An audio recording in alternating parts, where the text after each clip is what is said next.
Yeah, I could really go for some Tex-Mexium right now. Oh yeah. Well, you need to scavenge those supercomputers. Why don't you get those get those cell chips out of those PS3s and get some Tex-Mexium? Shoot the core, cast.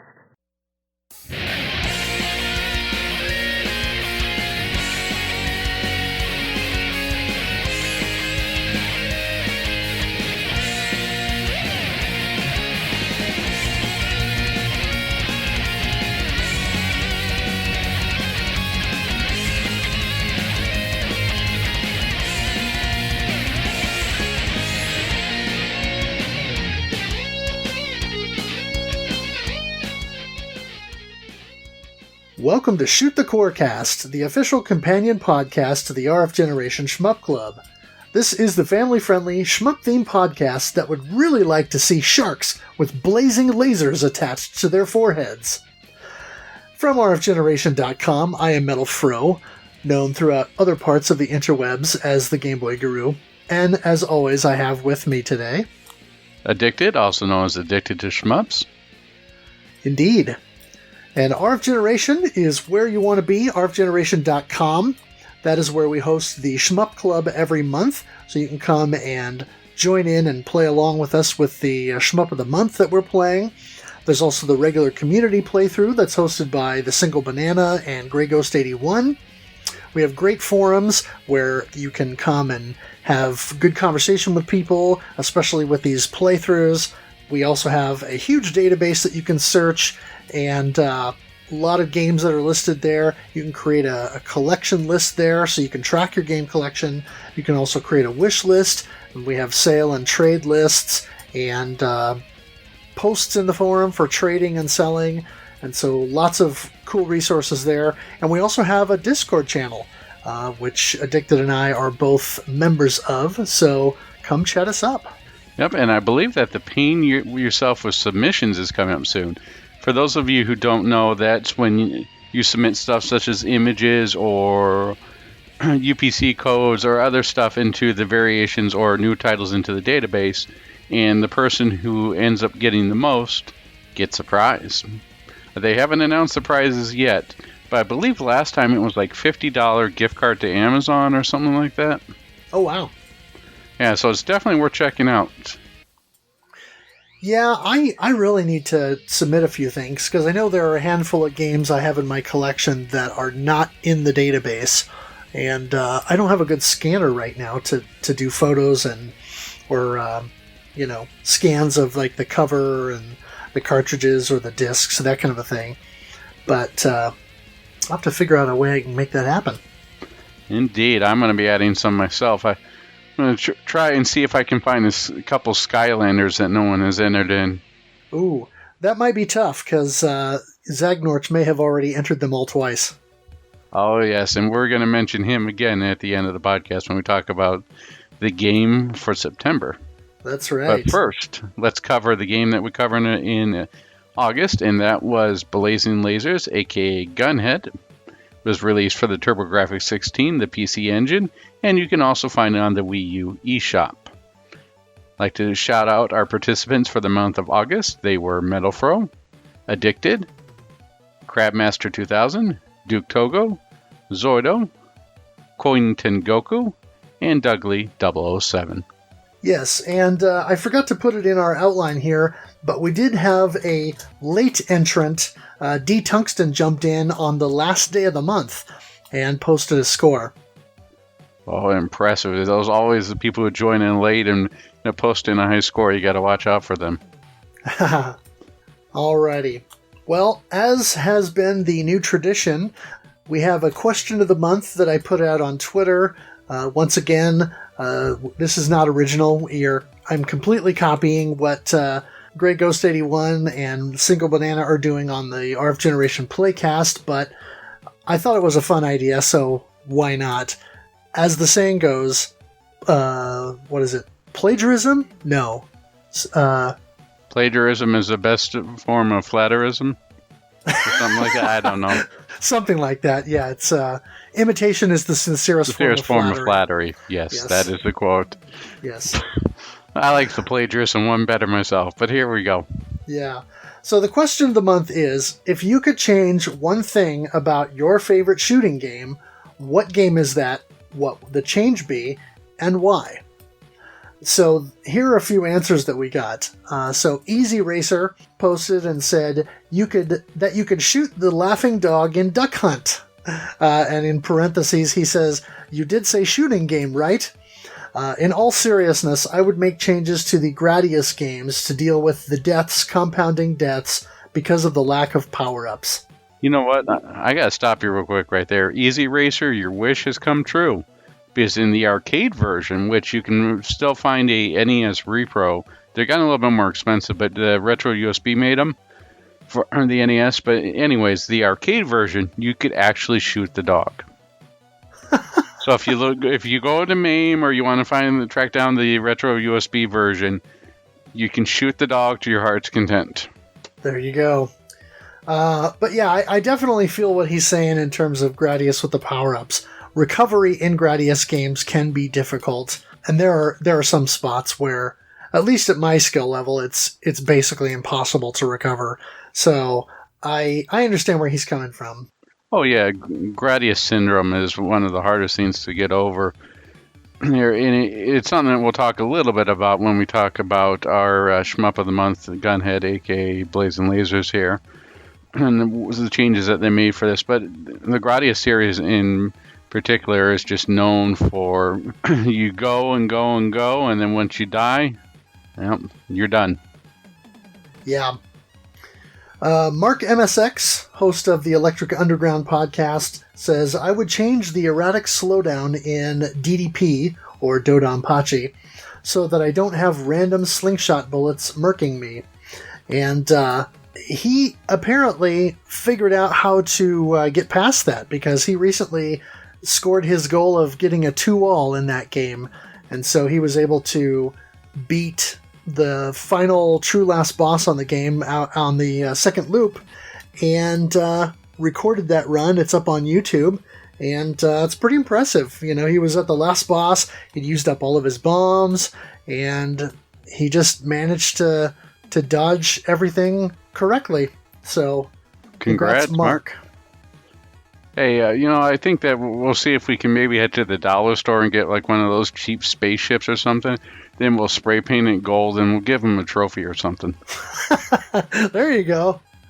That's a fun idea. All right. At Karina Dea says, Zanac NES. Add difficulty settings to make it harder. Well, they must have been using that Famicom recorder, right, to hack in a little bit. Yeah, that's a good question. I don't know. That game is hard enough. I'm sure that was a little bit of a joke, but if not, and that was real, congrats to you, because I found the game to be really difficult. Yeah. Duke Togo says, Space Megaforce. I wouldn't change much, except my skill level. Let's see here. At No Longer Gone says, Gunnack. Or any shmup. Save points. Or at least so you don't have to go back to the start of the game, in all caps. Not in Gunnack, but in so many others on NES or SNES. Yeah, I could see that. I mean, checkpoints are definitely a help for any shmup when you die, not have to go back to the beginning of the level. I think that was one of the problems with, if I remember right, Super R-Type on the SNES, when that came out, it didn't have checkpoints either. Even though R-Type 2, the game it's based on, has checkpoints. I think Super R-Type, if I remember correctly, does not have any, so you end up going back to the beginning of the level every time. Yeah, checkpoints are, I would say for me, it would depend upon how long the levels are. If it's something as short as, say, excuse me, if it's something as short as the game that we covered in June there with the, whose name is escaping me at the moment, the one that Sarah did the soundtrack for. Oh, sure, Ghostblade. Ghostblade, thank you. If it's something where levels are as short as Ghostblade, I don't really think that checkpoints are needed. However, if you've got levels that seem to go on forever and ever and ever, like Gunblade, on there. If you have mid bosses in there, you're going to need it. So like, if Ikari Warriors was a shmup, you're going to need checkpoints. If it takes you to the back of the beginning of the level, you're just going to rage quit that game. I completely agree that checkpoints are good there and help with the flow of the game. But if you're dealing with maybe like Strikers 1945 does not need checkpoints because the levels are so short on there. And I could see some cases maybe where the checkpoints would be detrimental to what you're trying to do. Like Gradius, if you're trying to deal with the power-ups and then you get stuck somewhere, to go back to the beginning of the level would be a boon.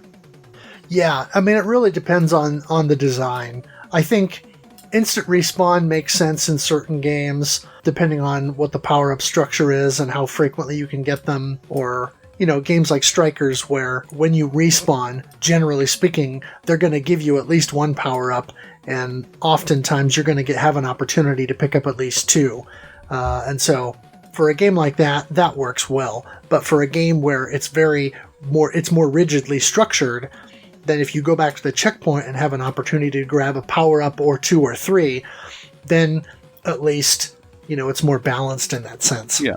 And I definitely agree on the initial idea. You have to have balance in the flow of the game and a way to learn the routing and how the game is going to the gameplay flows out. And that's one of the reasons why, as much as Gradius 3 gave me frustration, or at least Gradius 3 Arcade, the ability to at least play and try different sections without having to deal with all the lead up into a particular section was wonderful, and the reason why I didn't rage quit it. Sure. Speaking of Gradius 3, at Bring Gradius, or Bring Back Gradius on Twitter, said, Gradius 3 Arcade, make it even harder than it already is, just because I think it'd be funny. And, I can see that. I don't know if I think it's particularly funny, other than in sort of a schadenfreude kind of way. But yeah, I mean, why not? Yeah, he's giving Konami ideas here. They're going to make a Kaizo Gradius. or what's that thing that they used to use? Super Mario Brothers for super players? Oh, sure. Type thing. Yeah, I could see that on there, and someone just building that just because. Here, or shmups for super players. That sounds like a tongue twister there. Yeah, it would be pretty funny. I'll give you that. But then, I don't think that the game would sell very well. You'd be dealing with a lot of Steam refunds. Yeah. Crabmaster 2000 from RF Generation and from the RF Generation Collector Cast is at Kelsey Polnick on Twitter. He says, Lords of Thunder, make it cheaper so more people can play it and know how great it is. And someone must have heard you, Krabby, because it's going to be included on the TurboGrafx 16 Mini. Now, I realize that $100 is not cheap for just the one game, but there will be lots of great stuff on that to play. And since M2 is involved in the project, I have a suspicion that it'll probably be pretty good. So I'm looking forward to actually playing that, the Turbo CD version of that. I am too. I'm definitely looking forward to playing.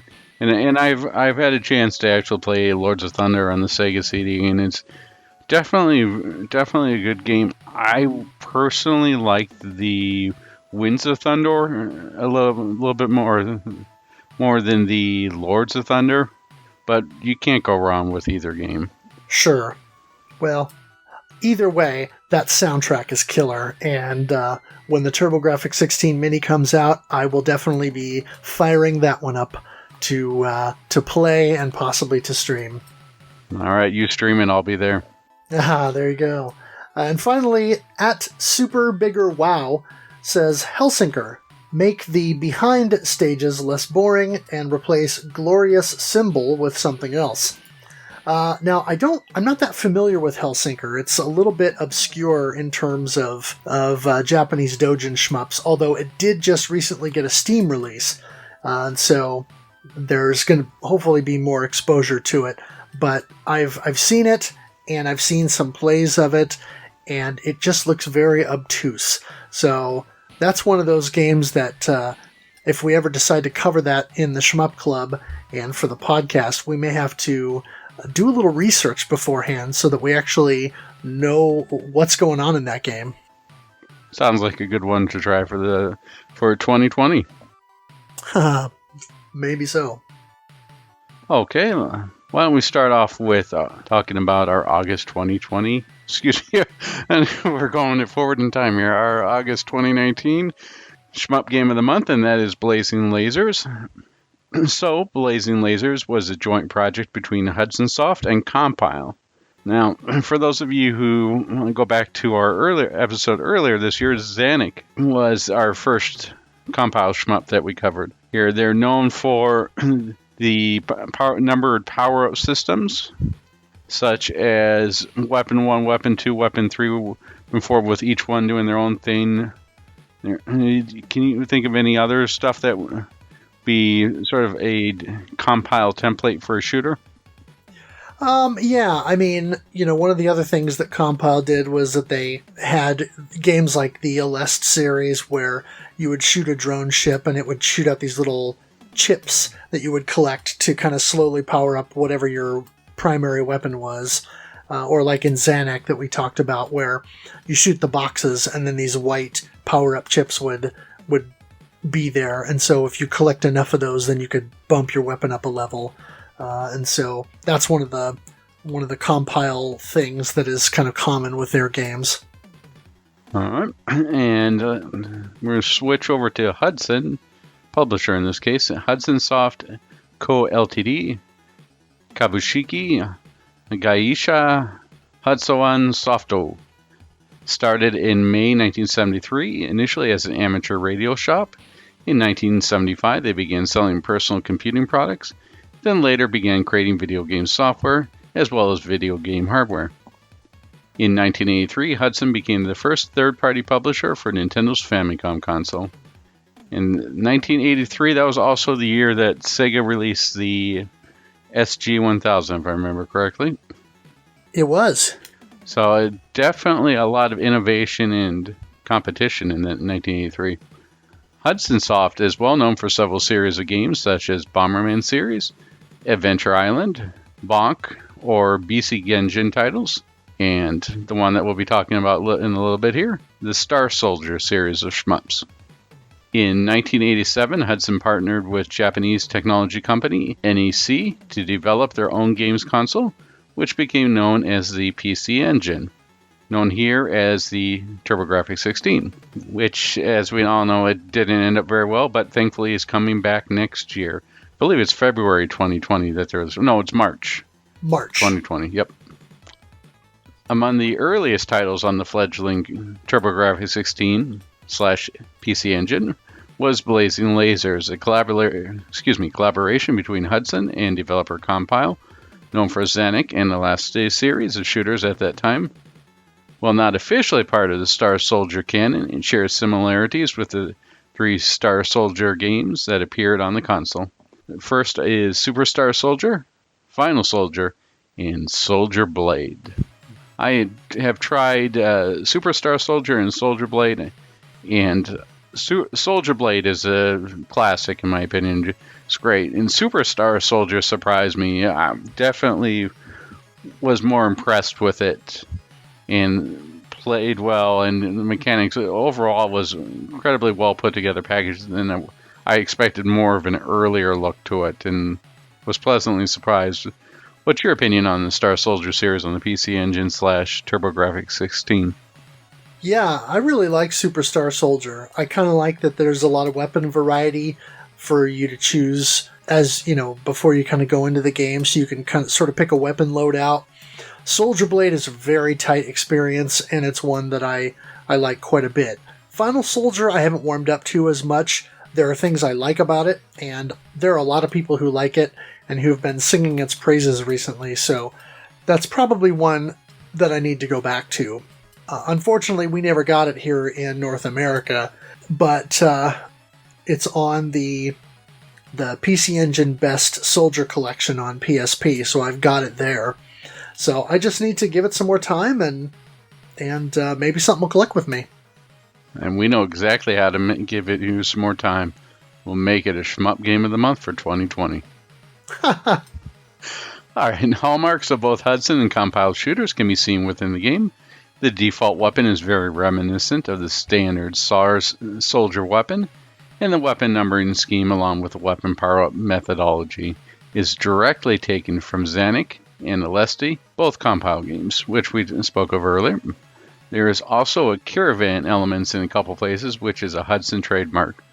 Oh my goodness, boy, is there are caravan elements in so many of these Hudson games on there. We talked about earlier, starting out with Summer Carnival Rekka, and then going on with the Alzadik in there, and then we had Nexer there. I know that there was a baseball title for some reason in there for the but when you think of caravan mode, Nexer, Rekka, and Alzadik are the three that come to my mind. How about you?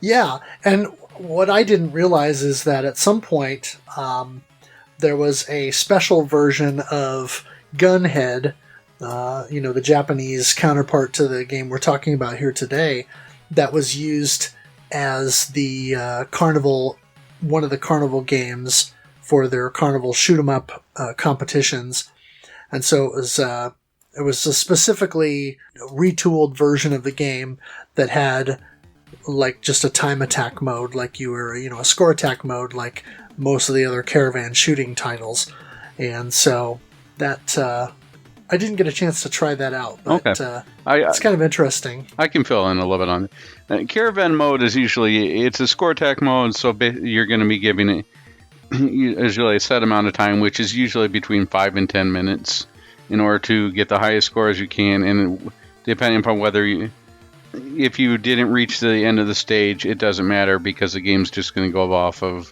how much time you spent on there. In the case of the Gunhead Carnival Special Edition, you can play for 2 minutes or you can play for 5 minutes. You run through what is effectively known as Stage 3 in the regular version of Gunhead or Blazing Lazers, making your way all the way up to the mid-boss, and the mid-boss is the Stage 1 end boss. Oh. That has been pulled, the Tri-Wing.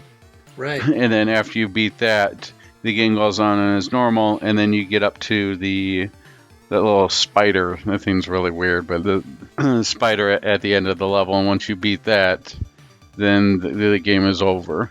It's definitely interesting. It's a nice oddity. If you're a collector, definitely track it down, but you're going to be paying like $250 for about maybe, well, as you know, the game's time, so 2 to 5 minutes worth of playtime. Right. It's not worth $250 for most people. Right. And realistically, Stage 3, that contains that sort of those caravan elements with all the stuff to destroy and points to earn, and so that is really, I can see why they pulled Stage 3 for that, and B, maybe that was part of why they designed it that way, so that they could then later use that as a caravan level. Yeah, it's also, as we'll talk about a little bit later, but it's one of the ways that it's sort of getting into later games when you hear about super players, they'll be talking about games like, oh yeah, instead of playing for survival, I'm playing for score. And one of the strategies in playing for score is to die at strategic times, so that way you can always have full life and full bomb stock and then get a bigger bonus at the end of the level. The same thing applies here, where as you're playing through, you're not so much worrying about lives as you want. Let's say you made it through midway, then you die, then you start the level over again. That's good, because then you can destroy all those objects and get a higher score. So it's all about, in some ways, gaming the system with caravan modes. Yeah, that makes sense. All right, so the original Japanese release was titled Gunhead, and this is based on a Japanese movie of the same name. All references to the film were removed in the North American version and replaced with standard shooting game plot. The plot synopsis on this movie is wonderful, and it's one of the things you're not going to get anymore. So buckle in and let's go. It's the year 2038, and you're part of a computer parts scavenging crew piloting a ship seeking out old supercomputers to scavenge components from, as well as looking for deposits of Tex-Mexium, a new substance that is more powerful than nuclear energy. I mean, you gotta love this stuff on there. And I know we could go with the obvious joke of, yes, after Tex-Mex, you could have something that's more powerful than a nuclear blast, but it's just, it's so cheesy and so late 80s, early 90s. It just fits real well in there. It's budget. And it hams it up in all the right places. Yeah, you know, I could really go for some Tex-Mexium right now. Oh yeah. Well, you need to scavenge those supercomputers. Why don't you get those cell chips out of those PS3s and get some Tex-Mexium? You know, it's funny to think about that because people complain about Avatar the movie with the unobtainium as the name of the substance that they were mining, but I don't know. I'm not sure if unobtainium or Tex-Mexium is a worse name for, you know, an elusive element. Oh, I mean, just think about it. Every time I hear this Tex-Mexium or unobtainium, I just think back to Command and Conquer with Tiberium, and that's that tongue-in-cheek with that series too. They know what they were doing, and you know, we still have a good laugh with it. All right. So, I'm gonna say Tex-Mexium is the better name because at least that makes me want to go to Carlos O'Kelly's. Oh, there's a lot of people going for tacos after this. All right. So if you're not looking for Tex-Mexium and you're actually playing Blazing Lazers, you'll be getting to your battle station, Space Jockey. You're for the fight of your life. In this, for the ultimate outer space shoot 'em up, Blazing Lazers. See at the helm of your 80 tons of awesome firepower, a gunhead starfighter. You just run into the ruthless Dark Squadron. Oh, much better than Dark Helmet.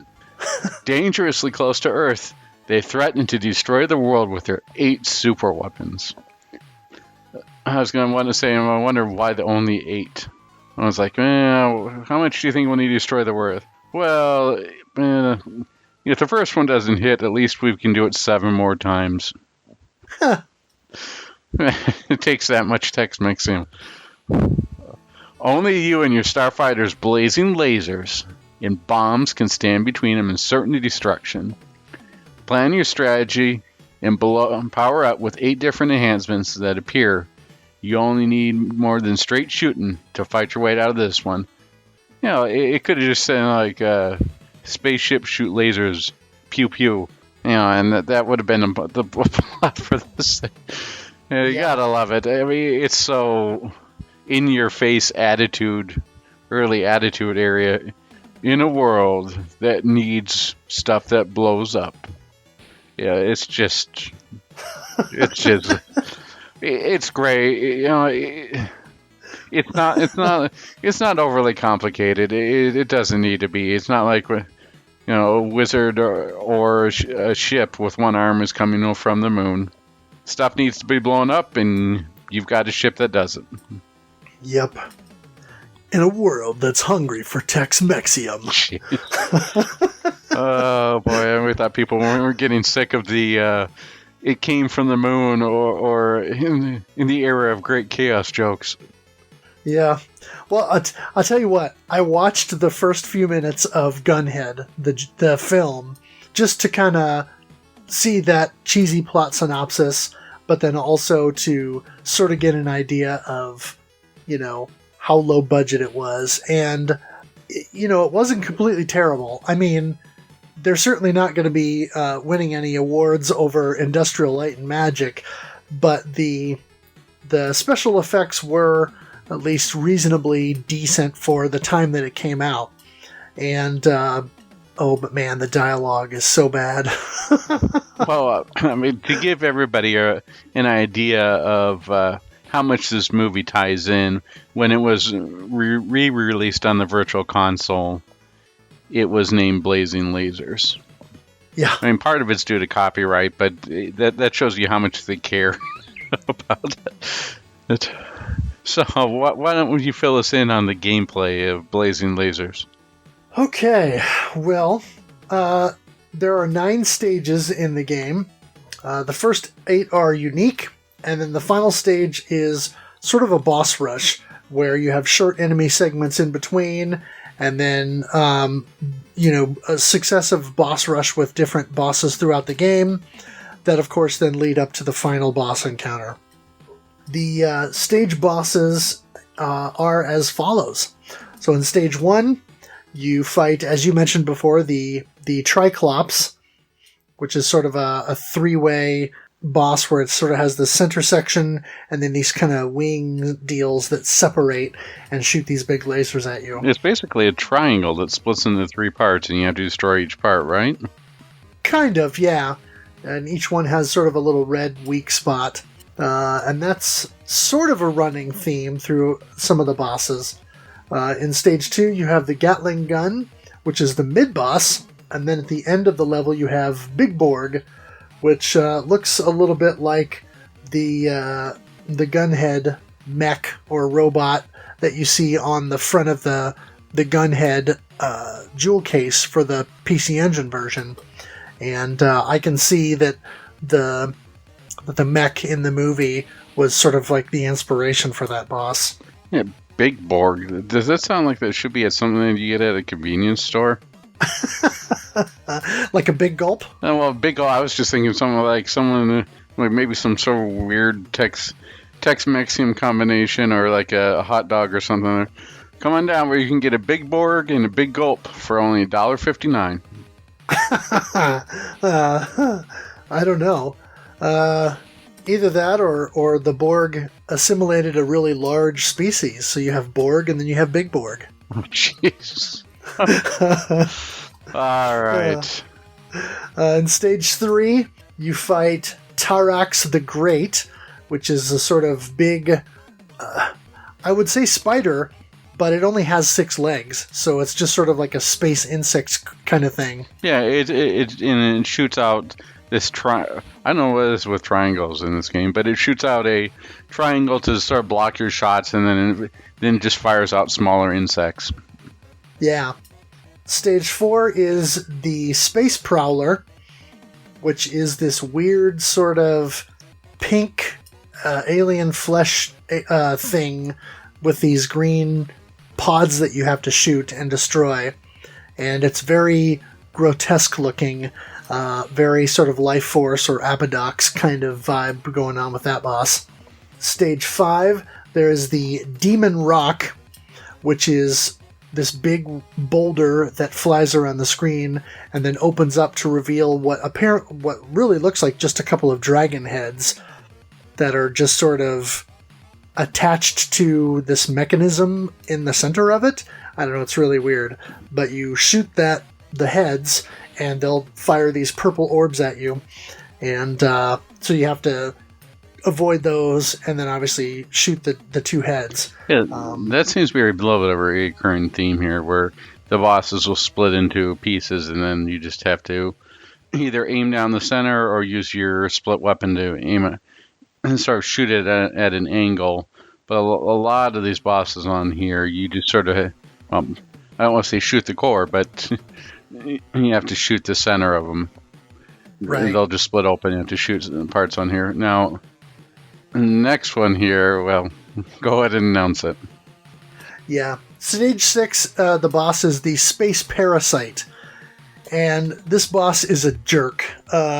Yeah. It's this really weird-looking thing that comes out of this sort of exoskeleton tube thing, and the boss is only vulnerable when it pops all the way out of this exoskeleton.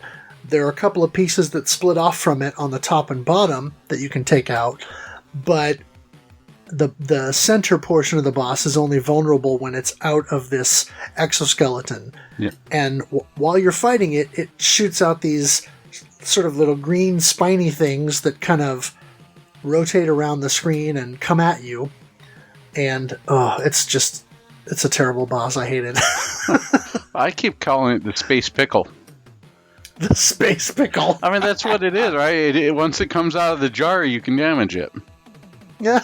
It just shoots smaller pickles. It's a Space Pickle. That's good stuff. Not to be confused for the AVGN copyrighted one. Oh, yes. That one's not family friendly. No, the Space Pickle. Space Pickle, yep. Okay, stage 7. The boss is simply known as Battle Tank, and that is exactly what it is. It is a tank with several weak points that shoot lasers, and they are indeed blazing, and you have to take out those weak points and then focus on the kind of rear center portion to take out that, and then these 2 side deals that shoot out missiles at you to take that boss out. Stage 8, the boss is known as Skull Door, and it is what it sounds like. It's a giant skull with muscles and stuff on it, but no skin, that floats around in space with these giant blue eyes and shoots out these rotating orbs at you, and you have to shoot at it and damage it. And then once you damage it enough, then it sort of changes into a second form where, I don't know, it becomes this weird sort of alien skeleton face thing that pops around the screen and moves very quickly and shoots out more orbs for you to dodge and destroy. Yeah, this one more so than the stage 4 boss screams Life Force to me, or Life Force boss. Like, this is what would happen if Konami made their very own Life Force for the PC Engine and didn't have to deal with as many parental controls as they did or parental constrictions as they did working with Nintendo. Yeah, I could see that. This, or even, I'd say this could fit in an R-type game. Potentially. It has a very Geiger-esque quality to it. Versus the Space Prowler just sort of looks like someone said, all right, we're going to grow some muscle, and then someone says, well, we'll make some heart or something in here. That one's sort of like gross. I guess the definition of the Space Prowler looks more like you get out of some like Stu Goodbody or something like that. You just see a person who you can see what the insides for. It's not really gross. It's just, or like the models that you see in a medical office. It's not really gross or that offensive. Just like, oh, well, that's different. Yeah. The Skull Door is something that you could see might possibly fit as an extra or just something in a horror movie or John Romero movie. Sure. It's very, very, very striking and very different on there. Or it could just have been someone goes, hey, did you know that was an unused sprite from Splatterhouse? It definitely has that type of vibe to it. Yeah. Now, Stu Goodbody, you're showing your age there with that reference. Yeah. But then again, so am I, because I recognized it. Well, we get like 6 people who Google that. Yeah. All right. And then in stage 9 is the boss rush. And the bosses reappear in... some of the bosses reappear. It's not all of them. And so it starts with Big Borg, and then you get the Gatling gun, which is weird because it's like the stage 2 boss and then the stage 2 mini-boss after that. Then Space Parasite, then Battle Tank, and then Triclops for some reason. The stage 1 boss reappears at the end. And then after that, you fight the final boss, which is sort of a 3-phase fight. So you fight the Master Computer, which is this series of panels in kind of a cylinder type deal. And it remind me of what's that from Tron? What's that Oh, Master Control Program. Yes. Yeah, the MCP. Yeah, well, this Master Computer certainly does have de-resolution in mind for your ship, but Yeah, so the master computer, you shoot at these panels, they'll change color, and then once they get to sort of a darkish pink-red color, then they'll fly out at you and try to take you out. And you can either keep shooting it to destroy it or dodge out of the way before it rams into you. Then phase 2 is the space siren, which I think has to do with the movie. I think it's a tie-in to the movie because there's this sort of AI supercomputer thing that they're kind of fighting in the movie, and it sort of merges with one of the crew members of the ship that you control in the game. Okay. And so I think that's where the idea of the space siren comes in. But it's essentially this giant woman floating in space that shoots missiles at you and then shoots lasers at you. Wait. Shoots missiles, more like just throws missiles at you. Yeah, it's really weird. Her arms just kind of stick out, and it's like almost like she's throwing these missiles out at you. Yeah, and she's very cartoonish. It's almost like somebody goes, "Hey, since we're borrowing elements from Life Force from Konami, could you ask us? Let's just get something from the Proteus series. Just throw it in here as a phase 2 of the last boss." Because that's really what it feels like. It feels like someone was just sort of going, what are we going to do? Well, let's see. We got something from Star Soldier. We've got something from Life Force on here. In the bubble stage, although this came out before Gradius 3, it really feels like, I'm sure many people thought this too, the bubble stage, they're thinking that they ripped off Gradius. So we got some Konami homages or just rip-offs in here, but it really feels like a Proteus. Yeah, a little bit. Then the last form is actually the Dark Emperor, at least in Blazing Lazers. And that is this goofy sort of, I don't know, robot ship computer thing that flies around. There are these 2 front pieces that sort of jut out periodically.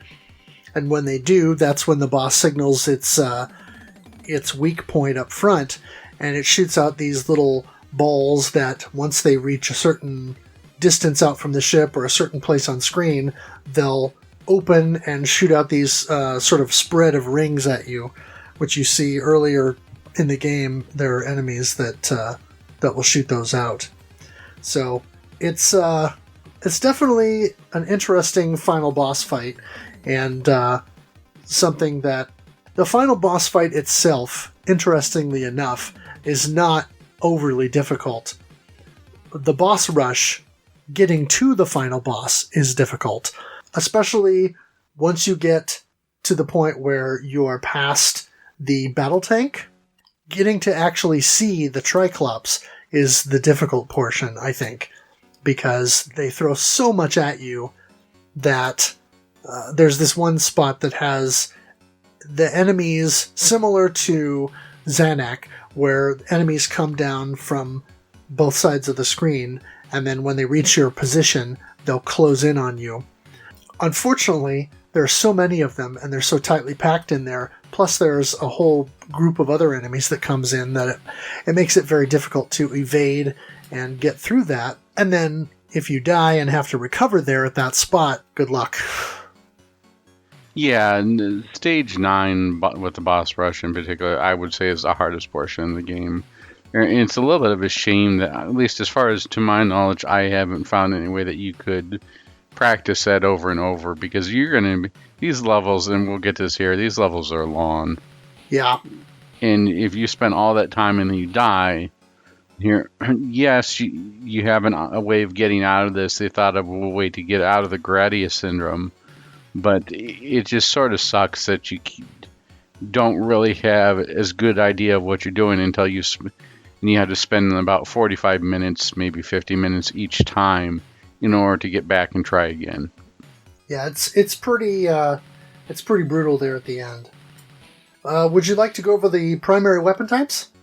Will I? Of course. We have, as we talked about earlier with the similarities to the Aleste and to the Zanik series, Compile loves doing numbered weapons. And this game, being Compile developed, is no exception. In this case, we have 4 weapons. And the first weapon is a Photon Blaster. It's a standard Vulcan type of cannon, very similar to the primary weapon in the Star Soldier series. Level 1 is a single shot. Level 2 is a double shot. Level 3 is a double shot forward and single reverse shot. And level 4 is 3-way backward shot and single reverse shot. Level 5 is a 5-way shot with 3 forward and 2 behind. This is the one I instantly thought of when I was playing Super Star Soldier. And that is exactly the powered up weapon from Super Star Soldier. Yeah. Did you end up using this weapon a lot? I did, kind of. During the course of the month after I cleared the game, I decided to go back and try to clear it with primarily using Weapon 1. I didn't quite get there, but it definitely has more utility than I thought it did. It's not as weak a weapon as I initially thought. But yeah, Super Star Soldier, I immediately thought of that with that primary weapon. And also even the original Star Soldier, kind of has the same kind of weapon. So yeah, I definitely used the Photon Blaster more than I thought I would. Yeah, it wasn't a primary element of any of my runs, but it definitely didn't feel like a pea shooter either. It felt useful, which to me is a little bit of a rarity in these games. I guess it speaks that the game is pretty well balanced. You definitely have options here. Yeah. All right. So let's move on to number 2, which is the Power Wave, or it can be a little hard to hear, the Destructo Wave. Yeah. Level 1 is a series of waves that shoot straight out from your ship. Level 2 allows you to direct the wave left or right, depending upon your movement. Level 3 gives you a 2-way wave pattern. Level 4 is a 3-way. And level 5 adds additional wave that occasionally shoots out from behind your ship and loops around forward. This weapon and number 4 I use quite a bit during my runs. Number 2, or the Power Wave, was really good at dealing with popcorn enemies and keeping you safe, especially because it shoots out from the sides. And a lot of these enemies, you could don't, for the most part, the bosses, you were looking at to damage the weak spot, which was usually in the center. So by just sort of hitting to the left or the right of the boss and just hitting it constantly with your Power Wave, it made short work of a lot of the bosses. Yeah. One of the nice things about this weapon, too, is that it has penetration as one of its side effects. So with a lot of weapons, like the Weapon 1, when you shoot an enemy, it will absorb the shot, whether you hit the weak point or not. But in this case, with popcorn enemies or even bigger enemies that are kind of medium-sized things, these weapons or this weapon will penetrate those. And so when you're dealing with a lot of things like that, this weapon will cut through stuff, and it gives you a little bit more of an ability to kind of clear the field. And moving on to number 3, we have Field Thunder. Level 1 is straight ahead lightning laser that quickly shoots from the front of your ship. Level 2 slows the laser down, but expands it out from the straight line to provide slightly wider attack. Level 3 shoots out lasers from either side of the ship that go up and around to the front of the craft and then come together to form a snaking laser shot that travels up the screen. Level 4 shoots a series of 4 lasers from the ship, 2 behind that curve back around and shoot forward, and 2 from sides that go forward. Level 5 creates a web of laser that fans out from the front of the ship and intertwines in a few places. Now, the Field Thunder is the lasers in Blazing Lazers. And it's one of the weapons that people look at and go, that's cool. Yeah. It's definitely something that I used, and I don't want to quite call it a beginner's trap, but as I went on with my runs, I didn't find it as useful as I thought I would. It's not, to me, it wasn't the be all end all. I ended up using the number 4 weapon and the number 2 weapon a lot more, even though number 3 looks really cool. Yeah, I've had this game for years, and I cleared it a decade or so ago, And so I came into this thinking, yeah, the laser is the great weapon.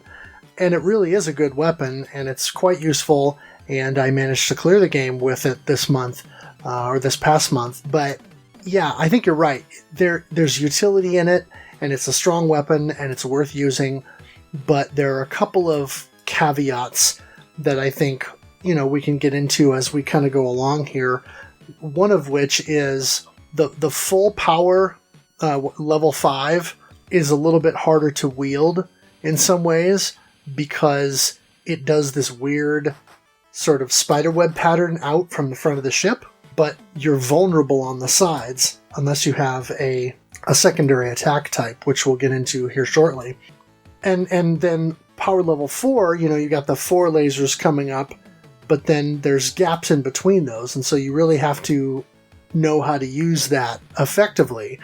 Whereas level 3 of the laser is actually probably the most useful. And so it's a little bit of a weird scenario with that weapon. Definitely. And we'll get into this a little bit here, but if you have number 3 and then you hit the full fire secondary power up on here, it just, to me, it makes the laser or the field thunder almost useless with that secondary power up, just because of the way it sort of turns into a homing weapon. But we'll get into that in a little bit here. The fourth weapon, and also the last weapon, is the Rain Blaster. It creates a spinning barrier around your ship that can absorb some enemy bullets and do damage to enemies. You're also outfitted with a forward-facing dual-shot cannon similar to the Photon Blaster. Level 1 gives you spinning barrier orb and slowly moves around the ship. A single barrier orb. Level 2 speeds that orb up. Level 3 increases to 2 orbs, moving opposite directions. Level 4 becomes 3 orbs spinning in the same direction, in a tighter, more elliptical formation around your ship. And level 5 yields 4 orbs, quickly spinning around your ship in a circle. Now, this weapon I initially barely used at all until I started noticing it was destroying enemy shots. Using this in combination with full fire really started wrecking stuff with this one, where you didn't care. It's almost like fire and forget mode when this thing's fully powered up. It chews through bosses, it chews through like stage 5 can be a real pain in the butt if you don't have a powered up weapon, but if you've got this going, you just wreck everything on that stage. And the boss rush is made so much easier by this, because it just nullifies all those shots. And you really don't have to worry too much about your position. And I think it goes for anybody who's ever played a shmup game, is that people firing at you, whether it's Danmaku or your standard game, anything that can cancel out bullets is great. And usually those are limited to bombs. And the fact that you're not having to use bombs when you're firing this, it's just sort of your standard shot, almost makes this OP in my opinion, or overpowered. Yeah, it really depends on how you wield it, and being able to anticipate enemies and attacks, and not moving around the screen too erratically so that you're opening yourself up to bullets getting through your spinning orbs. Yeah, if you combine it, I think I said this earlier, but if you combine it with full fire, this thing in the right hand is just almost unstoppable. So, I'd like to make a note here that each weapon type has a level 6, but only adds additional shielding around your ship, and does not improve the primary weapon any further. The shield will absorb 1 hit, so you won't lose a life, but your ship goes back to the default power level, and you'll have to collect at least 1 purple orb to get your level 1, back to your level 1 of your current primary weapon. And power downs in this game, I would say, are harder hitting and much more frustrating than they were in, let's say, Strikers 1945 2. Yes, I would totally agree. At least in Strikers, you only went down 1 power level by touching an enemy. But in this game, if you get hit by a bullet and you're at full power, then you go right back to no power. And it's kind of like in a game where you die and then you instantly respawn with no power up. Now, of course, if you can, like I say, you can collect a power up, or you can grab a power gel in order to power up your weapon again, but it's a little touch and go until that point. So, we mentioned earlier that they have secondary weapons as secondary power-ups. Would you like to start us off? Yeah. So there are 4 different secondary weapons or power-ups in the game, sub-weapons, I guess you could call them. And the first of those is the H icon, which equips your ship with homing missiles. And with each subsequent pickup, up to a maximum of 4, you'll increase the speed of how fast the missiles move and are deployed. Now, one thing that I found, a quick note that I'd like to mention here, and we'll shout out DJ Incompetent from the Shmups forums. He posted on that forum that you can have 8 missiles on screen at once with the primary weapon, but apparently with weapons 2 through 4, you max out at 4 missiles on screen at one time. And so I didn't notice that while I was playing, but thinking back to it now, yeah, that's probably right. And so there's an advantage in that sense of sticking with the standard number 1 weapon and then going with homing missiles, because then you get a little bit more of an offensive loadout. The S icon power-up gives your ship a purple shield, and you can strengthen the shield up to 4 times to give it more hit defense. Shield will last 100 seconds, and every time your ship takes a hit, that decreases by 1 second. When the shield is flashing a sort of red and green, that means that it is nearly depleted and will disappear soon. I ended up using the shield a fair amount, particularly in a couple of different levels where there are a lot of threats or some specific threats. Particularly, there's sort of a gauntlet in Stage 5 as you're leading up to the boss that is quite difficult to get through without a shield.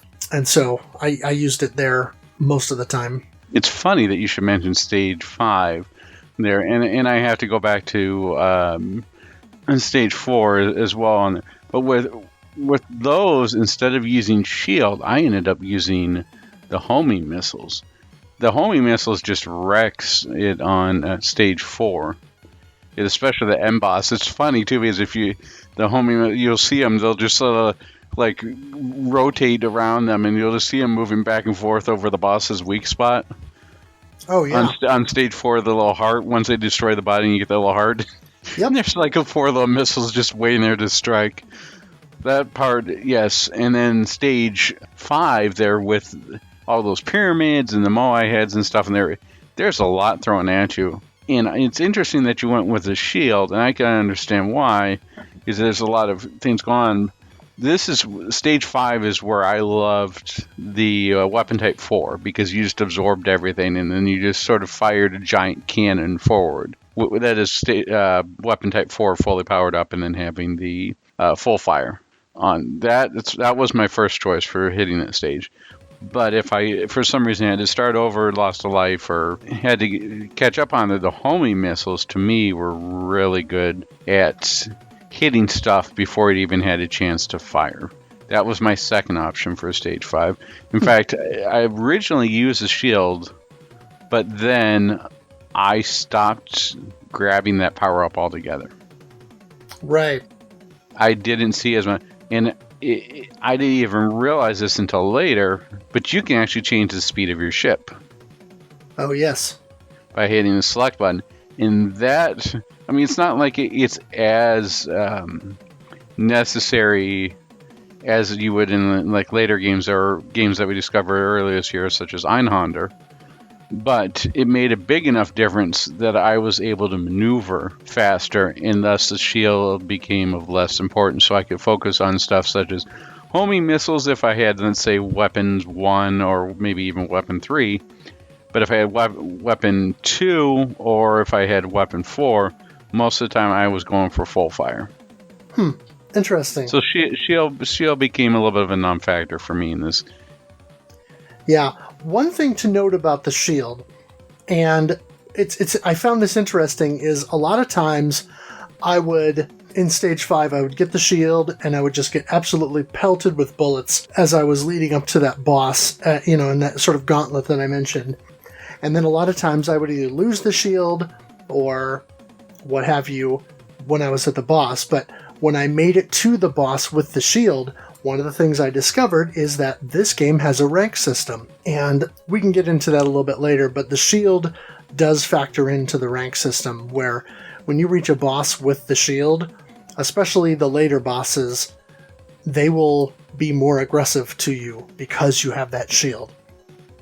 That was what we covered within Xanic, too. Remember, there was a specific weapon type that you could get within the original Xanic. Yeah. That was similar to shield, and as soon as you got that, the game says, all right, you got a shield. We're going to throw everything we got at you now. Yeah, that was the number 2 weapon.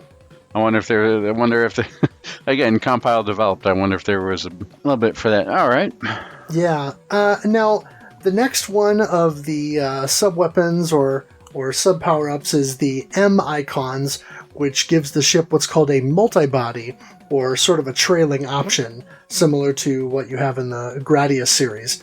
And so these will shoot out additional projectiles. Now, depending on what primary weapon you have, this will change the type of attack that it'll do. You can equip up to 2 multi-body options, and then if you pick up additional multi-body icons after that, it'll sort of change the color of them from a blue to this bright kind of yellow-green, and will enable them to actually deflect enemy fire or absorb some bullets for a limited time. And then when you get to the end of that, they'll sort of flash for a little bit and then turn back blue again. I found this very useful, and actually multi-body was my kind of sub-power-up of choice for a little while, until I started experimenting with homing lasers, and then shield, and then full fire. But I found that bullet absorption thing really only works when you're specifically using it, which means maneuvering around the screen a lot in order to position yourself so that the options are out in front of you, or the multi-bodies are out in front of you, so that they're able to absorb bullets. Because when you move, of course, they're going to move with you, and so you have to kind of swing around and then back down to the bottom in order to make them do that. So you almost put yourself in more danger every time you have to kind of swing around and then move back down in order to position them. And so it's a delicate balance when you're using that one. Yeah, and the multi-bodies are definitely useful, but it's something that I didn't... The risk reward for me wasn't there for a majority of the types.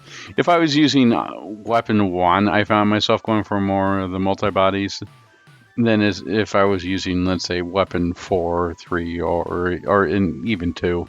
It's a different play style, and it's something that is a cool idea, but its practicality to me just wasn't there. See, I found weapon 2 with the multi-body was actually quite effective, because you had 2 additional, if you had 2 multi-bodies, then you had 2 additional waves that you could shoot out. And so if you position yourself properly, you can either really concentrate that fire with those waves in one line, or move around the screen a little bit and spread it out so that you just have more firepower going up to the top of the screen and just taking out more enemies even faster. So, I don't know. I found some use out of it. I could definitely see that. And it's the same way you're dealing with the options. I mean, harkening back to Gradius 3, where we had different types of options. Some people preferred the I think it was an S formation, where other people preferred to have them actually circling the ship. There's many different ways to do it, and I have to say this game seems really well balanced. There's multiple ways to attack. At least as far as the weapon structure goes, I know that the game is overly easy compared to most standard shooting games, but as far as the weapons go, I found everything to have a purpose. Yeah.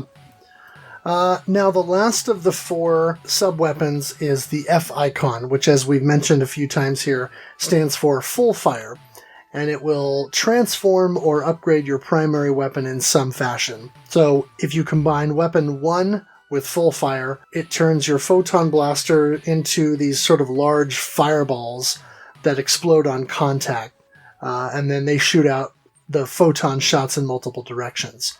The higher your number 1 weapon level is, the faster these shoot out. That I would consider to be, unless you know where everything is going to be and how to anticipate those things. Possibly the worst weapon combination in the game, number 1 and full fire, because you don't have any protection other than right in front of your ship. And so you really have to know where stuff is so you can shoot it and allow those photon blasts to then sort of ricochet out from the sides to take out other stuff. It's difficult to wield. Yeah, I definitely agree. Here, I would much use the multi-body or homing missiles if I was using weapon number 1. Right. Now, weapon number 2 combined with the full fire will shoot out additional waves from behind your ship that sort of shoot out and then curve forward and then, go upward. The higher level wave means that more waves shoot out from behind the ship with a wider range. So if you're full power, level 5 or 6 on your number 2 weapon, you'll have at least 4 or 5 waves that will shoot out from behind the ship and then sort of curve up in sort of this wide pattern that comes up. And so it just adds more firepower that you're throwing at enemies. And so it's a reasonably good combination. Yeah, I found this pretty good for early on in stages 1, 2, and 3 or so. Did a pretty good job clearing stuff, especially in stage 3 as you're just dealing with multiple things that your shots sort of get in the way of your shots or you're trying to destroy. It does really good for clearing out those areas. Yeah.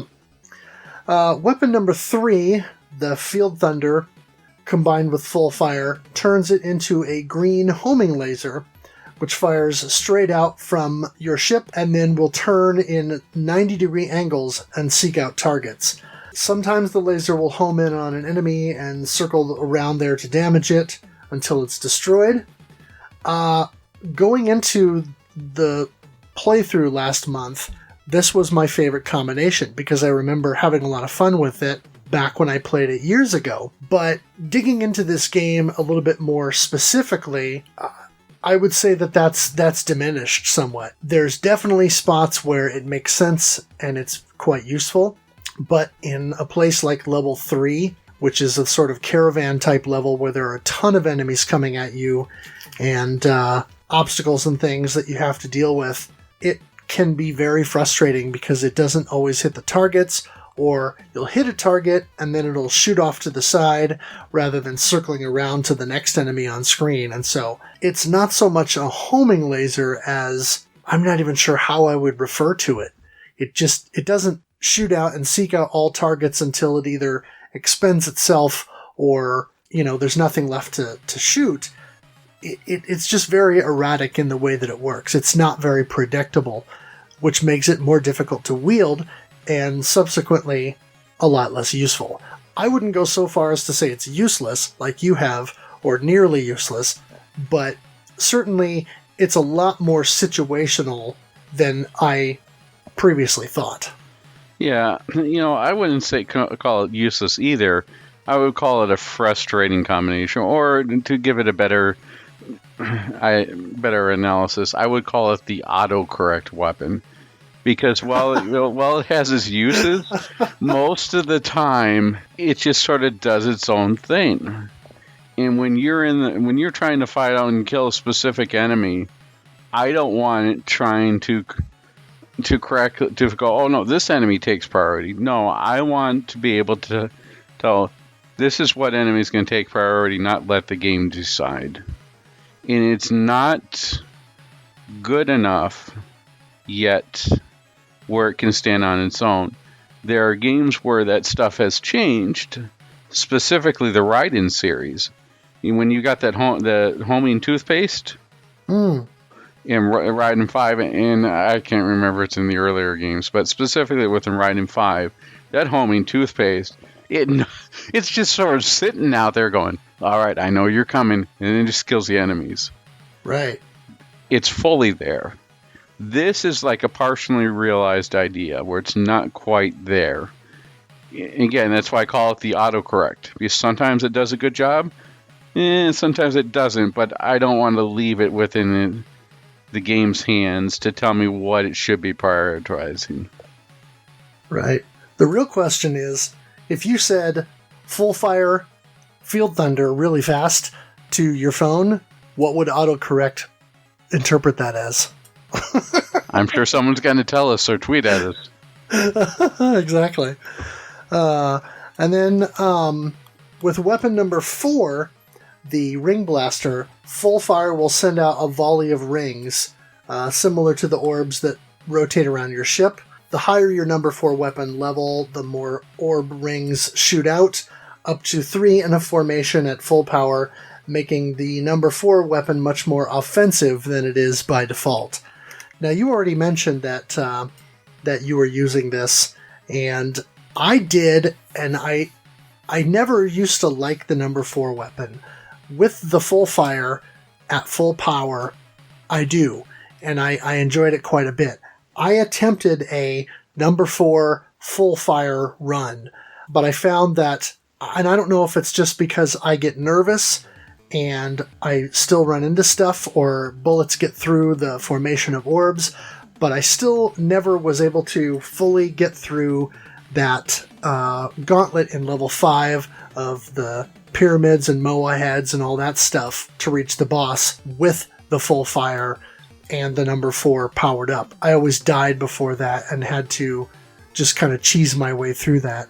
I also never was able to make it through the last section of the boss rush with all those enemies coming in from the sides with the full fire, mostly because I never made it that far with the power-up still intact. Something took me out prior to that. So if I had made it that far with that power-up intact, that probably would have helped, because you've got that protection on the sides, and then with all those orbs shooting out, you created a wide enough swath of destruction that you can probably mitigate most of that. But unfortunately, I never quite made it that far with that power-up intact. Yeah, it definitely takes some skill, and you have to know where the enemies are coming from.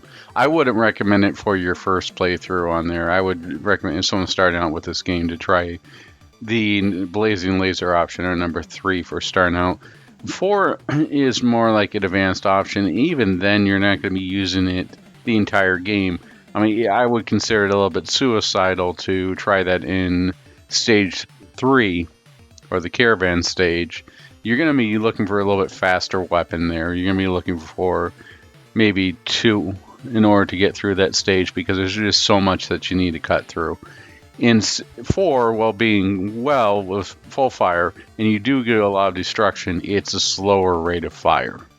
Yeah. And they do stay on there. So yeah, even if you look at a long play on this game, even they don't stick with number 4 for the entire game. But switching between 2 and 4 is a good way to keep the balance and keep yourself in full power-up mode all the time. And if you can do that, and then switch over to 4 and have everything set up for the boss rush at the start of stage 9 there, you can really wreck it and get your score up.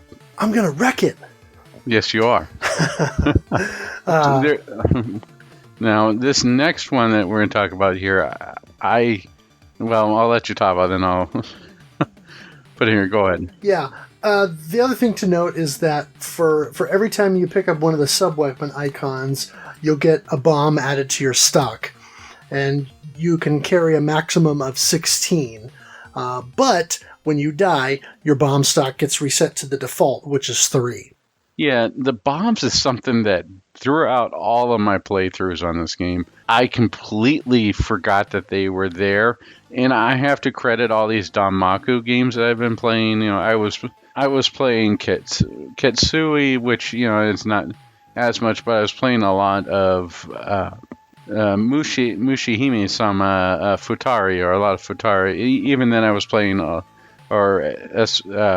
Espigluda 2, and then the other one I was playing was Daifukatsu. And all of those games have just been so conditioned to bomb, so that way bomb is for survival, keep it for score. And just that mentality just keeps through to any of the standard games where I completely ignore the bombs. Especially in this game where it actually wants you to bomb and rewards you with extra bombs so that you can. And the bombs in this game are also their way of helping you start out again and avoid the Gradius syndrome. if you die, you at least have a way of damaging enemies so you can make it through and get that power up. Yeah, that I'm kind of in a similar situation, except I haven't necessarily been conditioned not to bomb.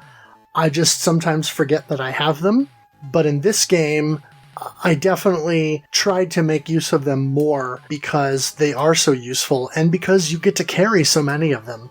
A lot of games, you'll cap out at 5 or 6 bombs or maybe even 10 bombs, but 16, that's quite a lot. And there were a few times when I was able to pick up enough icons that I had a full bomb stock. And so it's nice to be able to, like you said, when you die, in order to avoid Gradius syndrome, to be able to throw out a bomb or 3 so that you can destroy incoming enemies and then start to build some power-ups back up. Definitely. And speaking of power-ups, let's take a look at the purple gel pickups. Say that 3 times fast. Purple gel pickups. All right. The purple gels can be collected as a way to power up the primary weapon. Now, this is another compile staple. When we talked about Zanuck earlier, we talked about chips. And chips from there in order to upgrade your primary weapon. So, 1 purple gel will upgrade your weapon from level 0 to level 1. 2 additional gels upgrade your weapon from level 1 to level 2. 4 more gels will upgrade from level 2 to 3. And 8 more gels will upgrade from level 3 to 4. 12 more gels will upgrade from level 4 to 5. And 16 additional gels will upgrade from level 5 to 6. Now, there's particular type of enemies known as Harriers will drop power-up icons to pick up when you destroy them. The silver or blue Harrier pods will drop purple gels. The gray Harrier pods will drop both primary and secondary power-ups. The green Harrier pods will drop a weapon pickup that will cycle between either all 4 primary or all 4 sub-weapons. And this is the most important thing in the game, in my opinion. If you shoot the power-up icon as it descends or as it ascends, there it will stop in place and stay on the weapon type for a few moments. If you continue to shoot at it, it will convert into a flashing smart bomb that will destroy all enemies and bullets on the screen. If you let the cycling power-up reach the bottom of the screen, it will convert into a smart bomb. For each smart bomb you collect, you convert a standard life to your stock. A standard life in your stock to a special life. Special lives, you respawn immediately upon death instead of having a return to checkpoint. And that makes all the difference in the world in this game, having that ability to respawn where you die, making these the most important power-ups in the game. What about you? Did you find this to be the most important thing in the game? I don't know about the most important, but certainly an important element. And I didn't even know about it until one of the nights that I was streaming, and I believe it was Sarah Flash who came in and was mentioning that on the stream that let those cycling power-ups go to the bottom of the screen so that they'll turn into smart bombs, because then when you collect those, then it will convert a life into a special life. Because I was ruminating on the whole, well, sometimes when you die you respawn and other times you restart at a checkpoint, and I could never figure out why you did one or the other. Well, then when he mentioned that, then it clicked, and suddenly it was like, oh, so if I want to respawn, then I need to make sure that I'm allowing those power-ups to go to the bottom of the screen, or let them come down enough so that when I shoot them to convert them into a smart bomb, that I have room on screen and time to go up and grab them, because then I can convert those special lives. And that makes the little ship icon in the bottom right corner that shows you what your life stock is, it converts that to a yellow kind of colored ship instead of a blue and white. And that tells you that the current life that you're on is a special life rather than a standard life. Yeah, and there's a special, I think it's in stage 7 if I remember correctly. I was watching a long play and the player was waiting and waiting, let one of those smart bombs just sitting there. He got to the mid-boss, and then right as the mid-boss triggered, he touched it, and it just blew up the mid-boss and gave him an extra special life.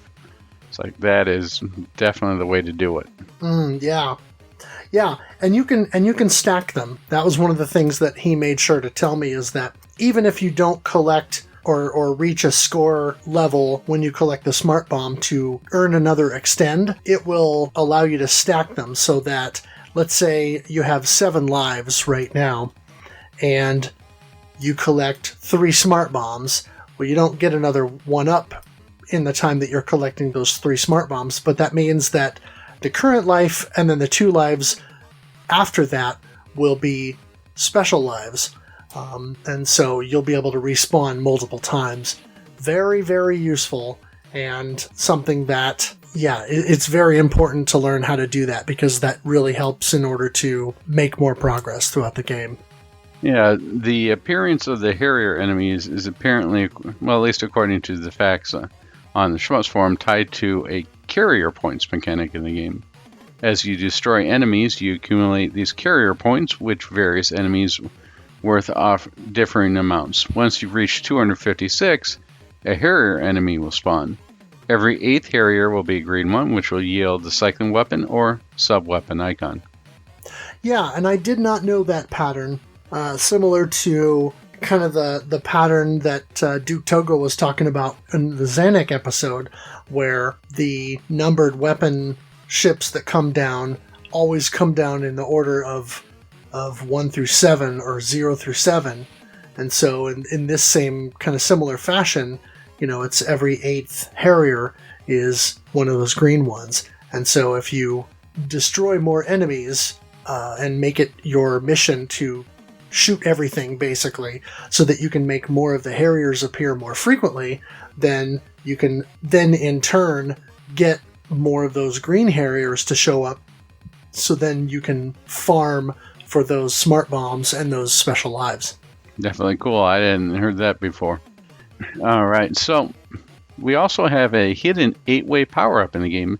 Special thanks to Zach Keeney from the Shmup forum. The game includes an 8-way shot that is otherwise not mentioned. To obtain it, you must empty your bomb stock and collect only purple gels and no primary or secondary weapon pickups. Do this without dying and a green Harrier will appear.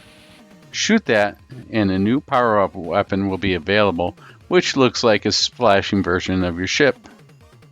Yeah, and I wish I would have known about this earlier in the month, and that's one of the things where I need to start looking up these details earlier in the month and post this on the forum so that people can try these things out. But I tried to accomplish this, and I was not able to do it. When you're not using any sub-weapons, and when you're not collecting regular weapon power-up icons so that you can power up more quickly and become more formidable, the game becomes a little bit more difficult. You don't say. Yeah, so I was not able to accomplish this when I was trying it earlier. So I'll have to go online and look up a playthrough or something and see if I can see someone who's actually managed to do it. But I would have a feeling that the 8-way shot would be relatively powerful. Now, one thing that the forum notes is that you can combine it with the number 1 and the number 4. So I would think that the 8-way shot plus the number 4 weapon, and then add on something like homing missiles or what have you, would really be a lot of firepower. So, I don't know. That seems like it would be fun to wield. Yeah, it was sort of like the those old cartoons where like someone pulls out a gun and then someone else pulls out a bigger gun. Then by the end of it, you got someone who's got like a gun shooting guns or something like that. And you've got you've got like just this gun that instantly has like 8 arms that goes into other guns. It feels like you're getting into Borderlands type territory here, or cartoons. Yeah, a gun that shoots other guns. Oh, they have that. I wonder if that's Enter the Gungeon. Sarah mentioned that on the stream. I can't remember which game it is, but there is a gun that shoots shotguns. Right. Kind of reminds me of that meme. Don't talk to me or my son or my son's son or my son's son's son again. It's like let's have a bazooka that shoots machine guns, that shoots shotguns, that shoots handguns. Let's get crazy. Oh, I'm sure that's coming. As we record this, we're about a week away from Borderlands 3, so you betcha anything's possible. I'm sure we'll see it in that game. Each 8-way icon collected, picking up a number 2 or number 3 weapon will disable the 8-way shot, but reacquiring a number 1 or number 4 icon will re-enable it. Each 8-way icon collected in this manner will increase a hit counter by 10. Every pickup of a primary or secondary weapon or a level up via purple gels will decrease the counter by 1. When that counter reaches 0, the 8-way is gone. Error 3 will allow for stocking up on 8-way icons due to all the purple gels, and there are a lot of purple gels on that stage. Yeah, I mean, it's purple gel palooza. So, moving on to the controls, it's all pretty basic. As you mentioned before, the select button will change your ship speed between 4 different settings.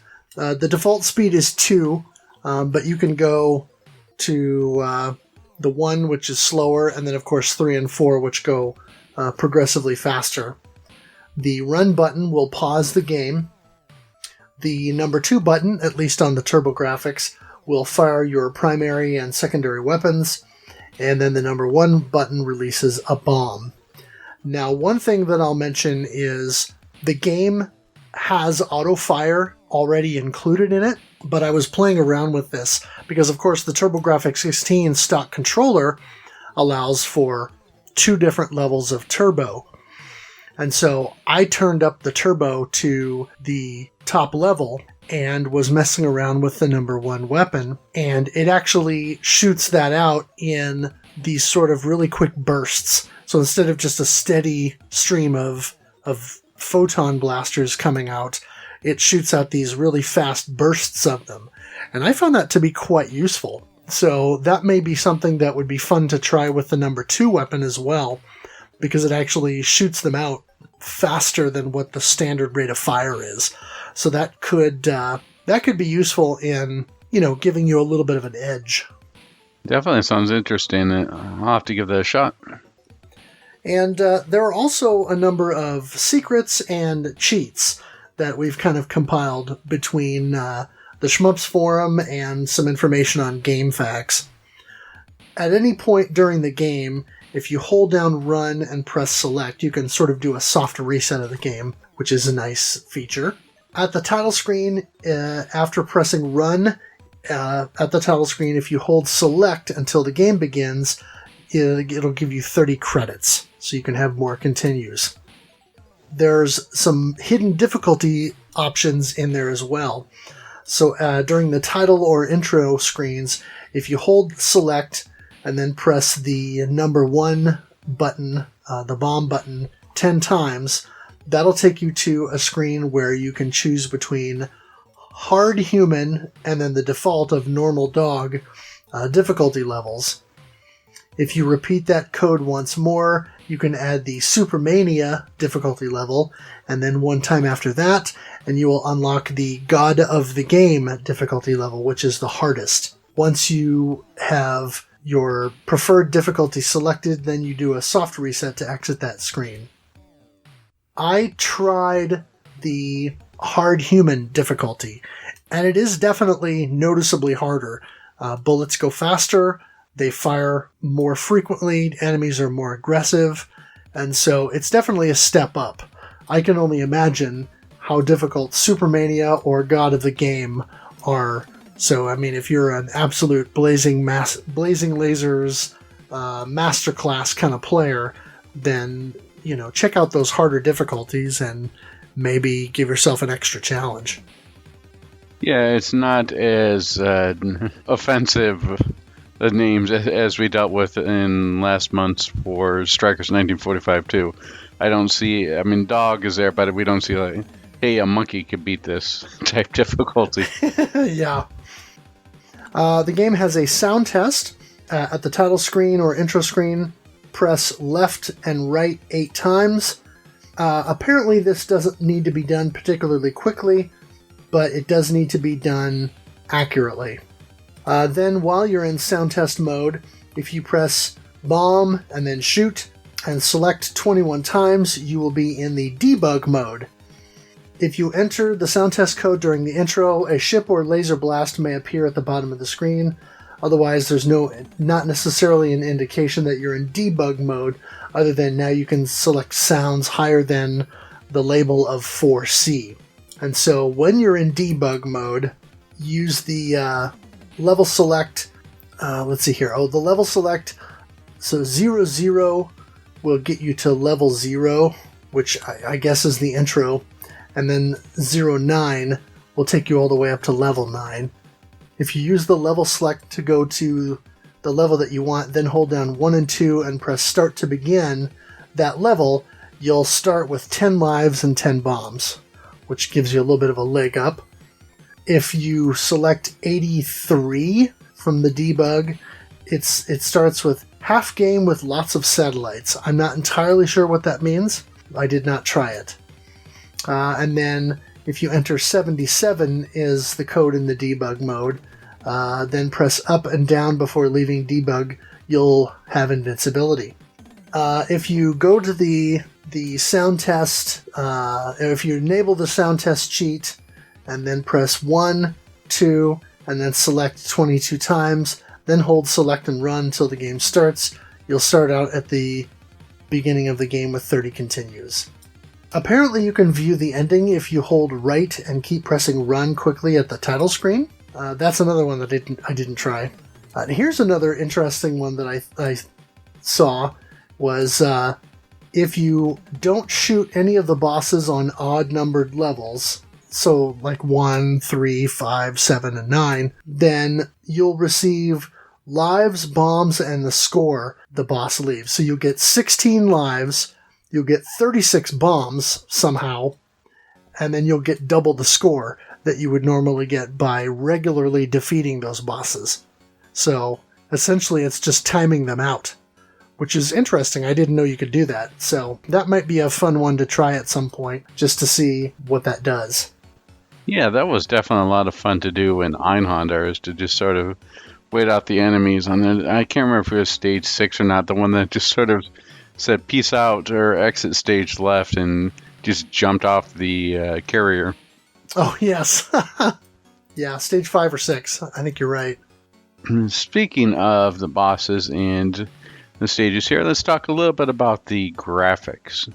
Now, this game has bright and colorful graphics, a little bit of parallax, and we know that the TurboGrafx 16 was not a powerhouse in the parallax, so it's pretty impressive when it does have it. Here, you wrote in here it could have used a little bit more. I agree, but again, this is a pretty early game for the PC Engine. I think what they pulled off here was pretty impressive. Yeah, I mean, it was nice when they had the parallax effect in the star field, or in levels where you had some sort of background elements that were foreground to the star field itself in the background. So there was the star field effect underneath of some scenery. But I felt like in places, especially something like level 4, where you had all of the kind of biological stuff going on, similar to Life Force or Abadox, that I think could have used a little bit of a parallax effect to give that some depth and make that level feel even maybe bigger and creepier than it was intended, already kind of set up to be. Fair enough. I mean, if this had been on the Genesis, I'm sure you would have seen it. But again, it would have been pretty hard to do. In fact, it was one of the reasons why Castlevania Bloodlines was shown and continues to be shown off as a marquee title for the system, because it does have the parallax scrolling and a lot of it. Right. I definitely agree that there's some cool boss designs on here. The space pickle and stuff, as much as we joke about, it's definitely unique and something I see here. And I have to say, a standout for me is the boss of stage 8, the bubble stage, where the skull door that just once you destroy the skull, it bursts, and you got the eyeballs and stuff falling. That is a standout boss. And I also like Triangle Man, or the first stage boss. I mean, it's pretty neat to see it split up into different pieces and different parts. It did enough to separate itself. I mean, when you think about where the TurboGrafx 16/PC Engine came in, it came in at the very end, tail end, like 87, 88. I mean, that's sort of around in North America where I realize I'm talking about two different markets here, but the NES started hitting its stride and became a mainstay in 87. Yeah. And you're talking about 8-bit. And at this time, here comes the TurboGrafx 16 with much brighter colors, and watching enemies split apart and dealing with stuff on here.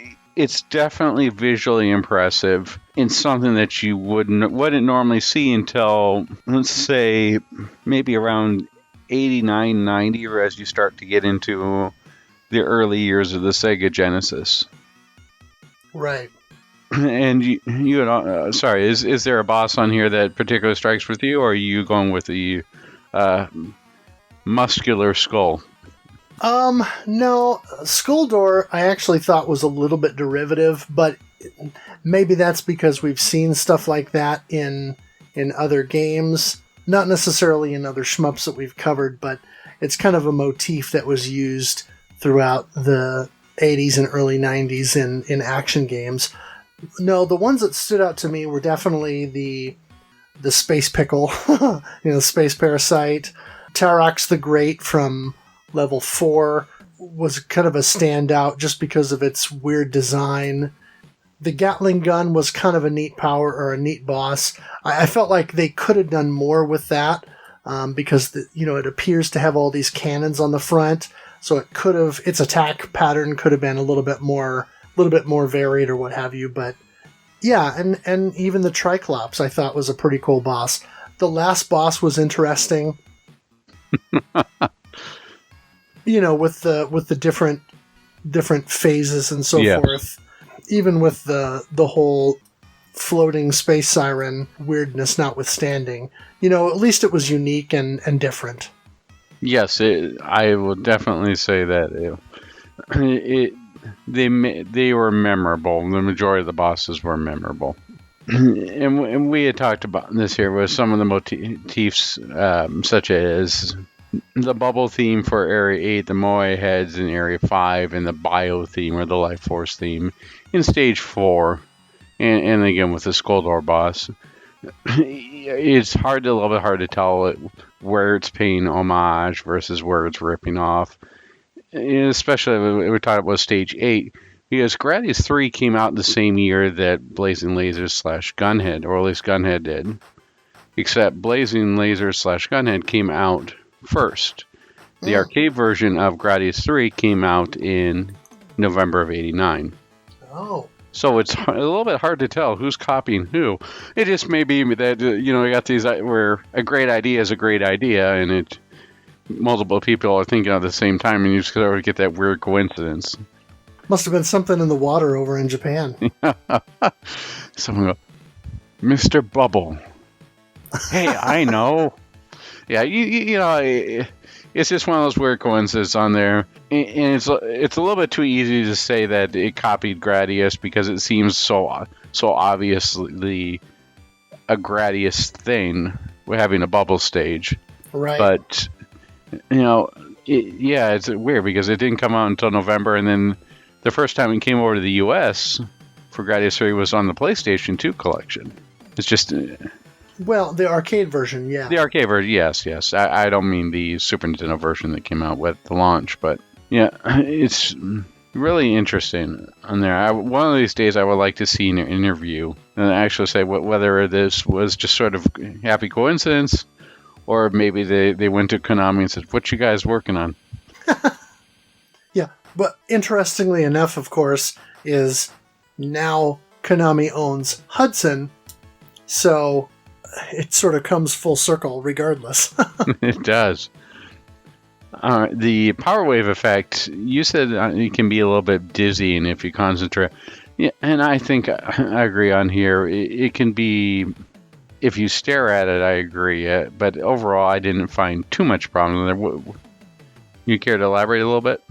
Yeah, I think it's just the graphical effect that they used in order to make the power wave appear to be shooting out so fast is, I almost want to say that because it's a 240p type game, they may be using a little bit of trickery to make those waves appear to move so fast by essentially alternating frames, where one frame makes the waves appear in positions 1, 2, 4, 6, or 2, 4, 6, and 8, and then the alternating frame is positions 1, 3, 5, 7, and 9, or whatever, on the screen.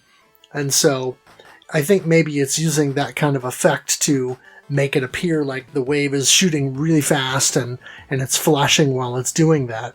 There were a lot of developers that did that kind of trickery. I don't know that for sure, but that's just thinking about it and looking at how it behaves. That's kind of my theory. Yeah, it's an interesting theory. Although now every time I hear the word power wave, I get Terry Bogard stuck in my head on there. Saying power wave. All right. So, again, we had talked about this earlier on here, but coming from the Sega Master System or the Mark III era and the Famicom/NES area, it shows that the home market was starting to mature at the end of the 80s and early 90s. And a lot of the stuff that's been so impressive from the Game Center/arcades were coming home. And a lot more people were picking up these machines and leaving out the Game Center. I don't think that it was until Street Fighter II that we really saw a revitalization of the Game Center/arcade scene. Right. But it's interesting that the PC Engine particularly started to see a lot of conversions of mid to late 80s arcade games, and there were a lot of shmups included in that. So you saw games like Sidearms, Ordyne, you saw Fantasy Zone, Kyoku Tiger, R-Type. R-Type, yeah. And a lot of these games were, big hits in the arcade, and they were impressive in the arcade. And you started to see these reasonably good conversions coming to systems like the PC Engine and the Mega Drive in Japan. And what is impressive to me is the PC Engine, at its core, is still an 8-bit system. It has that 16-bit graphics processor, so it's capable of doing more than the Mark III or the Famicom. But, and the sound hardware was more advanced. But at the end of the day, it's still an 8-bit CPU. So it was really impressive what you were able to do with this home console. And so with titles like Blazing Lazers that were developed for the home console specifically, you began to see them taking advantage of that hardware and doing some impressive things with it that certainly were a cut above what you could do in the previous generation, and starting to come more in line with where arcades were at. Now, of course, arcade technology during the lifespan of the PC Engine and TurboGrafx would advance quite a bit. I mean, by the time you got to the end of the PC Engine lifespan in Japan, you were already going from, say, the Capcom CPS-1 to the CPS-2, and I think maybe even the beginning of the CPS-3, and you were seeing more advanced Neo Geo titles, and, a lot of arcades were moving toward more advanced hardware and making games that could never realistically come to a system like the PC Engine or even the Super Nintendo or Genesis. But it was interesting that it came out at just the right time to where that hardware felt like it was catching up with the arcades at some level. Yeah, I definitely agree. The 8-bit hardware at that time had been, the Famicom came out in 83, and so that's a long time. They definitely tried expansions such as the Famicom Disk System, and there with the add-on and the sound, in the different mappers on there. But by this time, we started to dealing with the in-betweens or the emergence of technology and how much it started to catch up, and you were getting that arcade experience at home. we weren't quite up to the next generation, such as the PlayStation, because that wasn't until '94, or dealing with the 3DO wasn't quite with the. No one would call the 3DO an arcade system, but it's really is an interesting transition time, and I feel that the PC Engine has a lot more in lines to what people would call today the Dreamcast. A transition system that was ahead of its time. Yeah, that's a good way to put it. The people who found it and people who played it loved it and were very passionate about it. I mean, even think about it. Look what it launched with here in the U.S. It launched with Keith Courage. Now, memes aside and all that stuff, Keith Courage is so unlike anything that came up before it. Or China Warrior. China Warrior is not a great game. But looking at the sprites and what they're able to do, that's sold a lot of consoles. Well, comparatively, a lot of consoles. Right. And it just was stuff that people hadn't seen before. And as you mentioned, some of this stuff.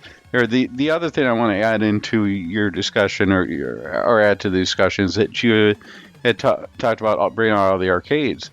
But Namco had a spat with Nintendo. They were one of the earliest licensees on the Famicom. And when they tried to renegotiate for royalty rights, Namco said, no, thank you. Remember, that's how it became with a lot of Namco games ended up on the Tengen releases, or the Black Carts here in the U.S. Yep. But they were staunch supporters of the PC Engine. A lot of their arcade hits on there, and some ones, it's the only known ports that I know of, like Merchant Maze. Right. Or like I mentioned before, Ordyne. Ordyne, yes. And there was definitely ones like their sports games, or even off the wall, where they had RPGs in a tennis game. I forget what the actual name of that is. I'm sure. For some reason, Wonder Momo. But just all these different types of games were being brought over, and not just by Hudson themselves. It was just definitely an interesting experience that started with the PC Engine, and then, of course, with the Mega Drive / Genesis would take that much further. Yeah. All right. Do you have anything you wish to add on the graphics as we move on to the sound and music? Nope. I think that pretty much caps it. All right. So the sound and music is, at least to me, a little bit of a mixed bag. The sound effects on there range from subtle and fitting to loud and grating, or in your case, you put annoying. Yeah, it's just wave, and you're like, what? What did it say? It's sort of bad when you're trying to figure out what it is, and you're hearing that type of speech, and then all of a sudden you hear the Nintendo system could do Ghostbusters or something like that. When that sounds better than just wave, you definitely have an issue there. Right. No one's going to come to bat saying, "Oh no, the speech in the game is great," and the sound effects are pretty good. The speech is terrible, but some of the sound effects can be a little bit annoying. Overall, it really just the problem lies with the speech. Right, and see, yeah, it's weird because D Tungsten noted during one of my streams that when there was a couple of spots where a lot of popcorn enemies, the little faint explosion noise that it was making when I was destroying them, he said actually sounded like popcorn popping. And so, some of the explosions were kind of understated. Some of the weapon noises are a little annoying. Or then you have things like the number 1 weapon, which when you're firing it, makes no noise at all. It only makes noise when it makes contact with an enemy. Yeah. And so it's weird that there's no noise for firing the weapon, which doesn't bother me because a lot of games do too much with that, or it's too forward in the mix, and so it's either covering up the music or it's just grating. Yeah, and I could just see someone out in the talking to the sound engineer. All right, so you've got that sample of the popcorn popping. All right, no, that sounds too clean. Put it through a filter. All right, now make it louder so no one can tell what the heck it is. Perfect. Huh. Yeah, as we're talking about on here, sometimes it can really just... it's sort of hit or miss on there. It's not quite as good a sound effect as you want, and it's really hard to hear what the heck they're trying to name these weapons on there. You almost feel like it should have just been, the voices should have been cut out all. Maybe it was put in to try and be impressive, saying this, we're doing a development for a next generation game, and that's why they had that in there. Well, see, and that's the thing that throws me, because I don't think the voice samples are bad necessarily, because unlike a lot of the Genesis voice samples that you would get, or even some of the stuff on the NES, like "I'm bad" or "Double Dribble," in this game, the voice samples themselves are clear. They're just not loud enough in the mix to hear what they're actually saying half the time. So when you're collecting a weapon power-up, as I noted as I put in the notes here, the voice sample recordings are so deadpanned, they're almost funny, because that combined with them being so low in the mix, you really don't know what they're saying exactly. You have to sit there and listen, like, did it say Field Thunder, or did it say, what did it say? It's hard to pick them out. Yeah, there's definitely no emotion, and it's sort of like they just took examples from the GameSack School of Acting and just threw them in there. Yeah. Now, the soundtrack, on the other hand, there are differing opinions on this. I love the soundtrack. I think it's unique. I think it's interesting.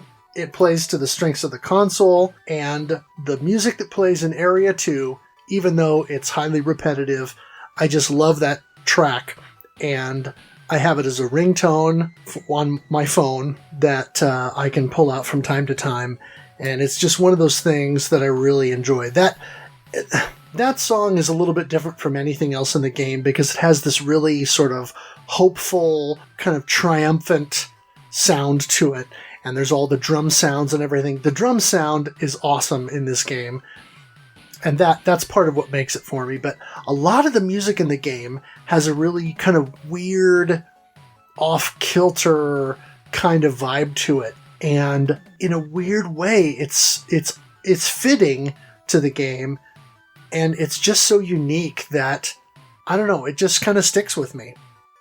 My opinion of this in the soundtrack is good in small doses. I don't mind it. I think most of it's pretty decent, but as the stages are just so long in this game, I think we mentioned this earlier, but you're going to be spending about an hour at least in order to make it through this game, which is very different than what you're going to be... The Ghostblade was 20 minutes tops, and you're dealing with 3 or 4 minutes, maybe 5 or 6 for Strikers 1945 too. So to have this played over and over again, it started to grate on my nerves. It's not a clean sound that you get from this. It's a very raw sound that you get from this soundtrack. And I think that combined with the repetition is where you get all this mixed opinions on this from the soundtrack. Sure.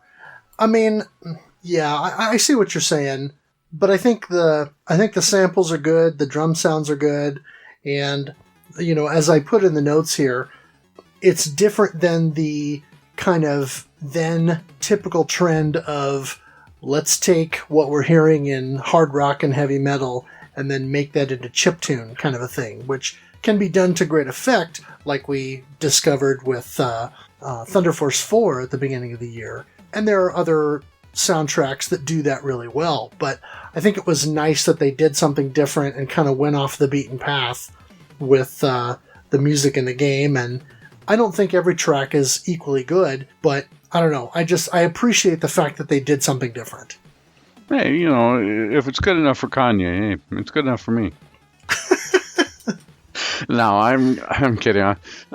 It is definitely different on here, and that could be different good or it could be different bad, and that's why you get the mixed opinions. It's not something that you could make the same argument for a lot of the shmups that we get later on, where they're gonna Oh my gosh, it's electronic dance music or EDM over and over again. Right. There's a lot of that stuff pervasive, and it does its own thing, which, good or bad, is definitely different. Yeah. So, as we've now spilled our thoughts on the game, let's go to some impressions from our community. Well, to start off with Crabmaster 2000, his initial wording was, "Yes, please," when learning about the game. And then Duke Togo posted a picture of Macho Man and Randy Savage saying, "Oh yeah." Oh yeah. That's much better. All right, you do all the Randy Savage impressions. Oh yeah. Step into a Slim Jim. All right. So, later post from Duke Togo, I got to stage 9 and died in the boss rush. It was pretty hard trying to get through that part for me and blew through a lot of lives. Yeah, I should mention here, most of the time that by the time you get to stage 9, if you're doing pretty decently, you're going to have like 30 plus lives. So that's a lot of lives to blow through, but understandable for the boss rush. If I had some bombs left after stage 8, it would have helped. I'll try to conserve them more next time. I tend to stick to weapon 3 and the shield, that's Blazing Laser, and occasionally switching to the firepower with weapon 3 for the homing shot.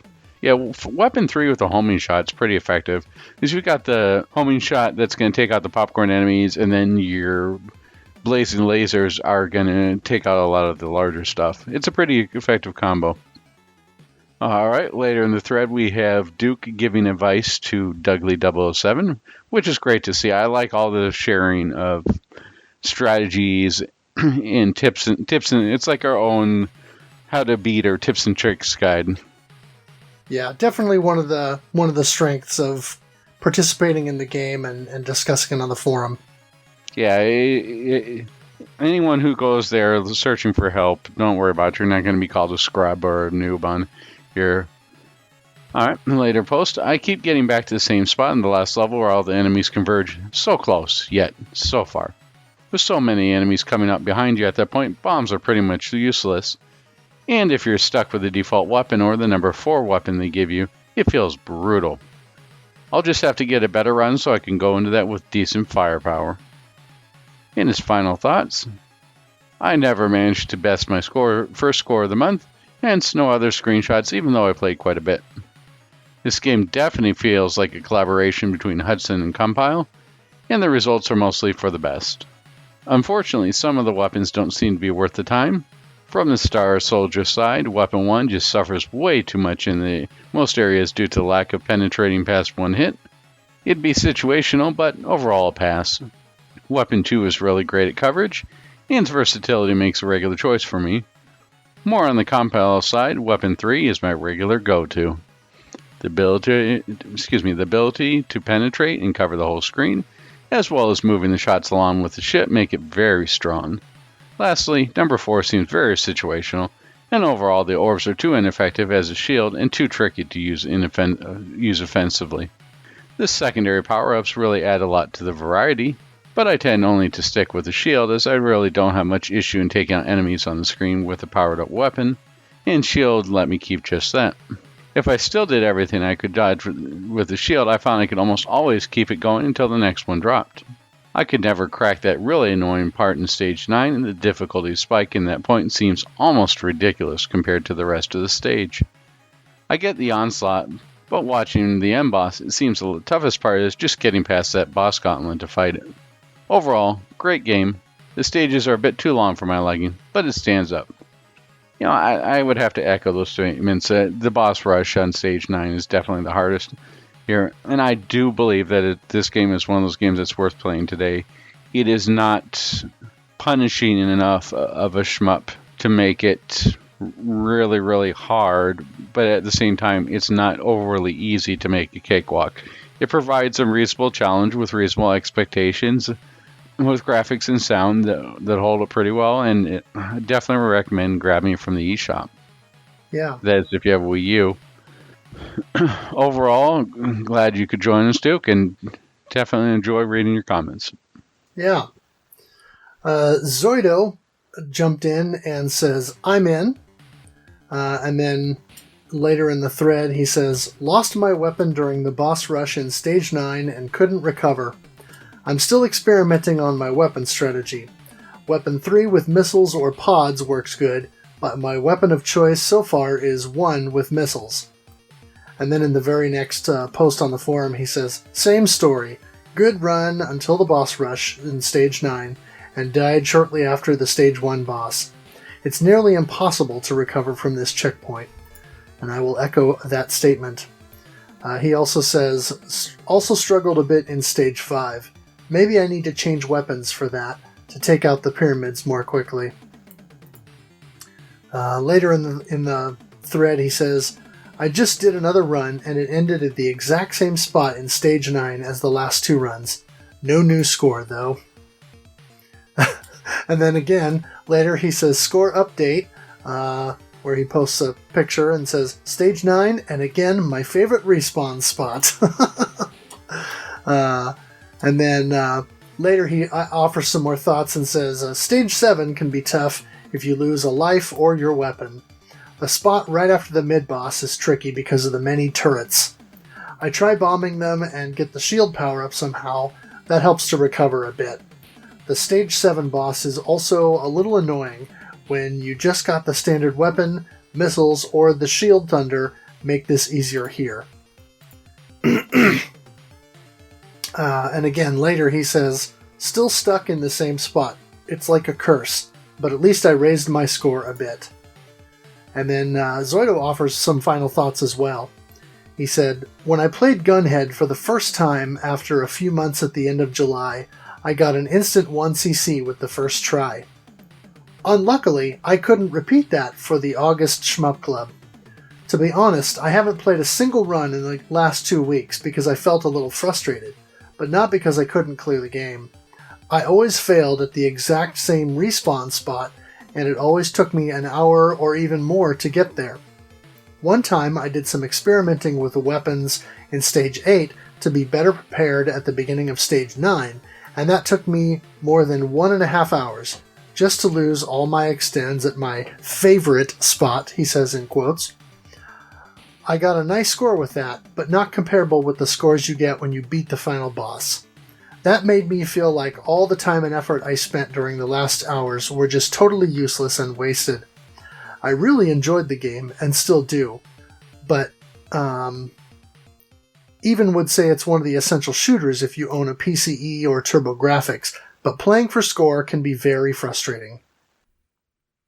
He also says, he mentions me and says, "When I tweeted my 1cc, you replied that Gunhead would be an easy clear. I wouldn't agree with you on that. It can be an easy clear if you got a nice weapon flow. I experienced that myself," he says, "but this game can also give you hell. It's very forgiving until the boss rush, and it spams you with extra lives, but if you make one mistake during the last stage, those are worth nothing. Anyways, Gunhead is a great game, and I hope to get the CD version someday to play the caravan modes. I will definitely come back to the game now and then to play a run or two just for fun, but I don't see me playing it for score or clear anytime soon. Shoutouts to everyone who cleared the game, posted scores, or improved his personal best." And yeah, it's interesting that he mentioned that, because I'm going to have to come back to that for final thoughts. All right. Yeah,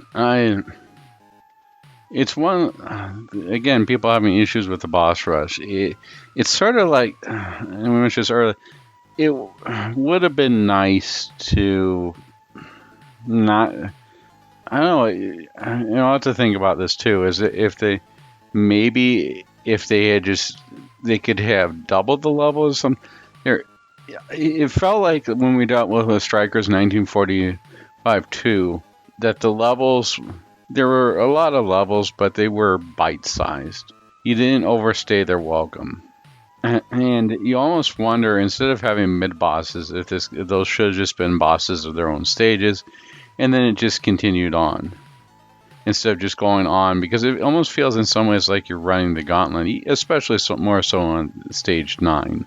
And to have all that time where you're 45 minutes into a game and then just die and then just start constantly dying and see your progress within away is pretty disheartening. In fact, I'd say it's probably the biggest charge I could levy against the game. Yeah. Come back around to this in just a moment, but I'd like to talk about Koin Tengoku's experience. He said, I'm in, or I'm playing. Later post, read some of the manual today. Tidbit of info. Did you know Gunhead weighs in at 80 tons? Man, it moves quick. Later post, and after posting a score. Okay, here we go. Area 3 got hard. And I will have to echo those statements if you don't, for some reason, die at the start of it or issues. Area 3 can be pretty hard to get going just because of the amount of stuff that will take up your shots. All those little boxes that reveal all those purple orbs on there, if you just got your pea shooter and you're trying to get through that, it's pretty tough. Yes. Later post, awesome job, Zoido. Area 7 is my wall right now. I thought there were only 8 levels. I have to do more? Man, I know I may receive some criticism. This game is considered as a classic, but it's just a little too long for me. Not really enough changing for me to love it. I would feel that if all the levels capped at 7, maybe I'll clear it. If I clear it, it'll change my mind. Later post, and commenting upon your 1cc. I had a good laugh at that reaction. Thanks for sharing and congrats. It's a big deal, dude. I can't even get past 7 still. Oh well, maybe it'll happen by sheer luck. And I have to say that 1cc, no matter what game it is on here, it's a big deal. It's something to work for, something to strive for. And yeah, dealing with Area 7 can be a little bit tricky and it can be a little hard. I have to say Area 6 is where it really starts changing up the mechanics of the game. Not terribly so, but it's definitely different than anything you've seen before. It sort of like gives you this arrow. It's like almost like a traffic light going, hey, something's going to come this way, and all of a sudden all these ships start flying in. It's almost like its version of a ZBrush. Yeah.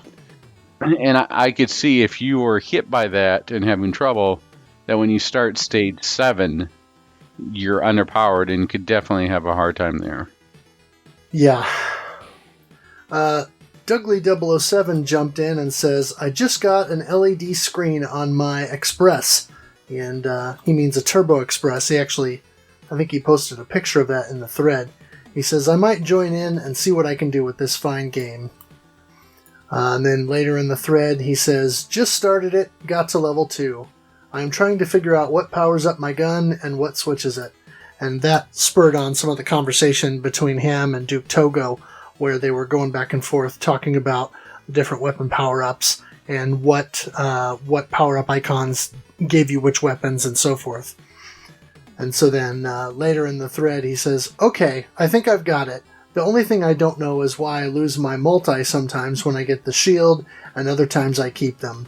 And then, of course, Duke Togo answered that question in his next post. So again, really appreciate that discussion on the forum and people jumping in and answering those questions to make sure that everybody kind of knows, how to play the game and just to have that good discussion going. Yeah, and it's really good to have a conversation without conflict. Yep. And that's something we strive for. And as you can see with it, everyone's got different opinions on the game. You don't have to like the game. I found this game a lot more appealing than Xanic. I know that Xanic has huge historical significance in shooters, but I just couldn't get into it. And there are that's going to happen for anybody on here. There will be games that just don't suit your personal taste. You have problems with. Look at Sir Flash. I mean, he's been playing shmups and talking about shmups for ages upon ages now, and he has problems with R-Type and just doesn't really care for it. It's historically significant. I personally love the game, but if you just can't get into a shmup, you just can't get into a shmup. Go find there's definitely other games that are coming up. Such we'll talk about our game for September. It's okay. Yeah, and that's one of the great things about what we're doing here is that, we take a look at a game, we play it for a month, and we move on. And if you want to keep playing last month's game or a game from 6 months ago, go for it. that if it's a game that you really found that you've enjoyed or something that has become a favorite, by all means, invest the time so that you can meet whatever your personal goals are for that game, whether it's a 1cc or a high score or something like that. Go for that. I mean, not every game that we play is one that everyone's going to like. There are certain people that like bullet hell games. There are certain people that like old school games. Some people tend to prefer games that forge their own path and do something different. So it's going to vary from person to person. And so that's why this format, I think, works well to give people the ability to dip their toe in, try something out, experience it for a little bit, and then if they don't like it, they don't have to commit too much. Yeah, it's a shmup sampler platter. Yeah.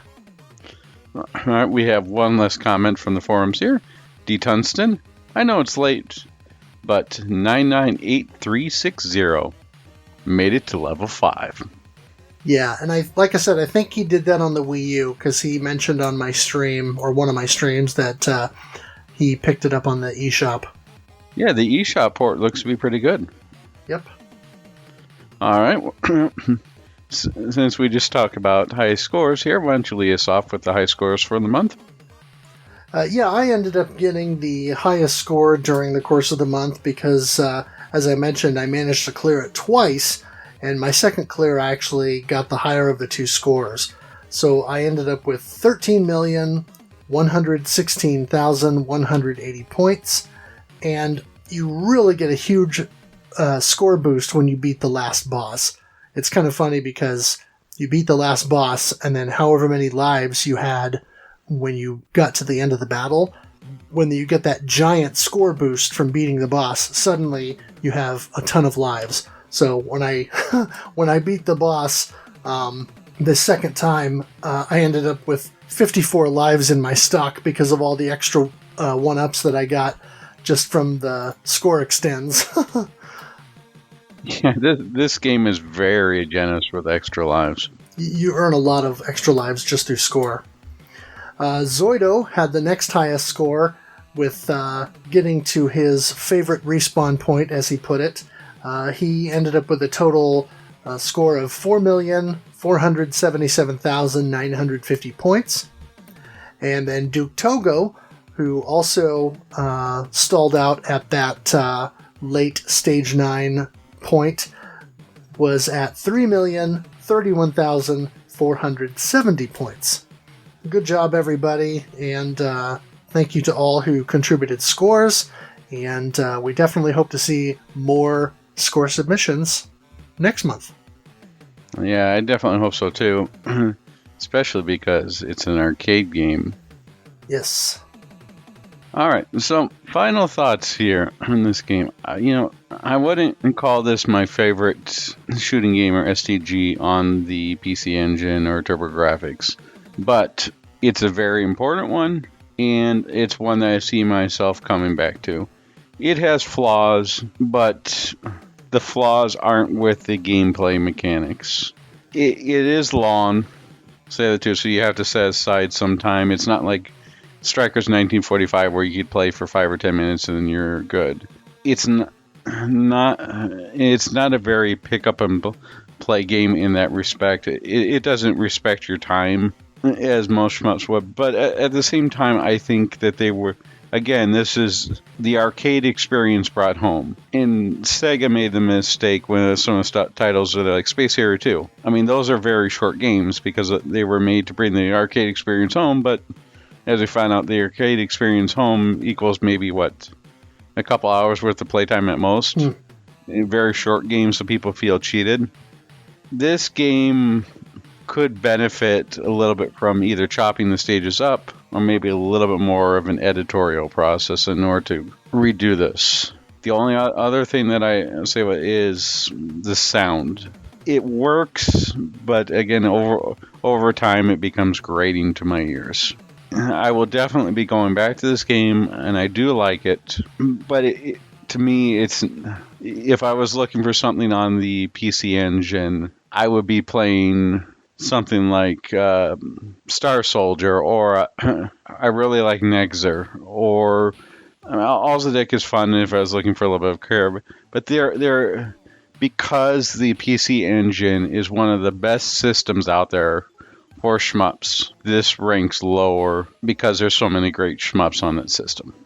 It's a very good shmup in its own right, and I would think if I was to give it, let's say, a letter grade out there, I would definitely give it a solid B.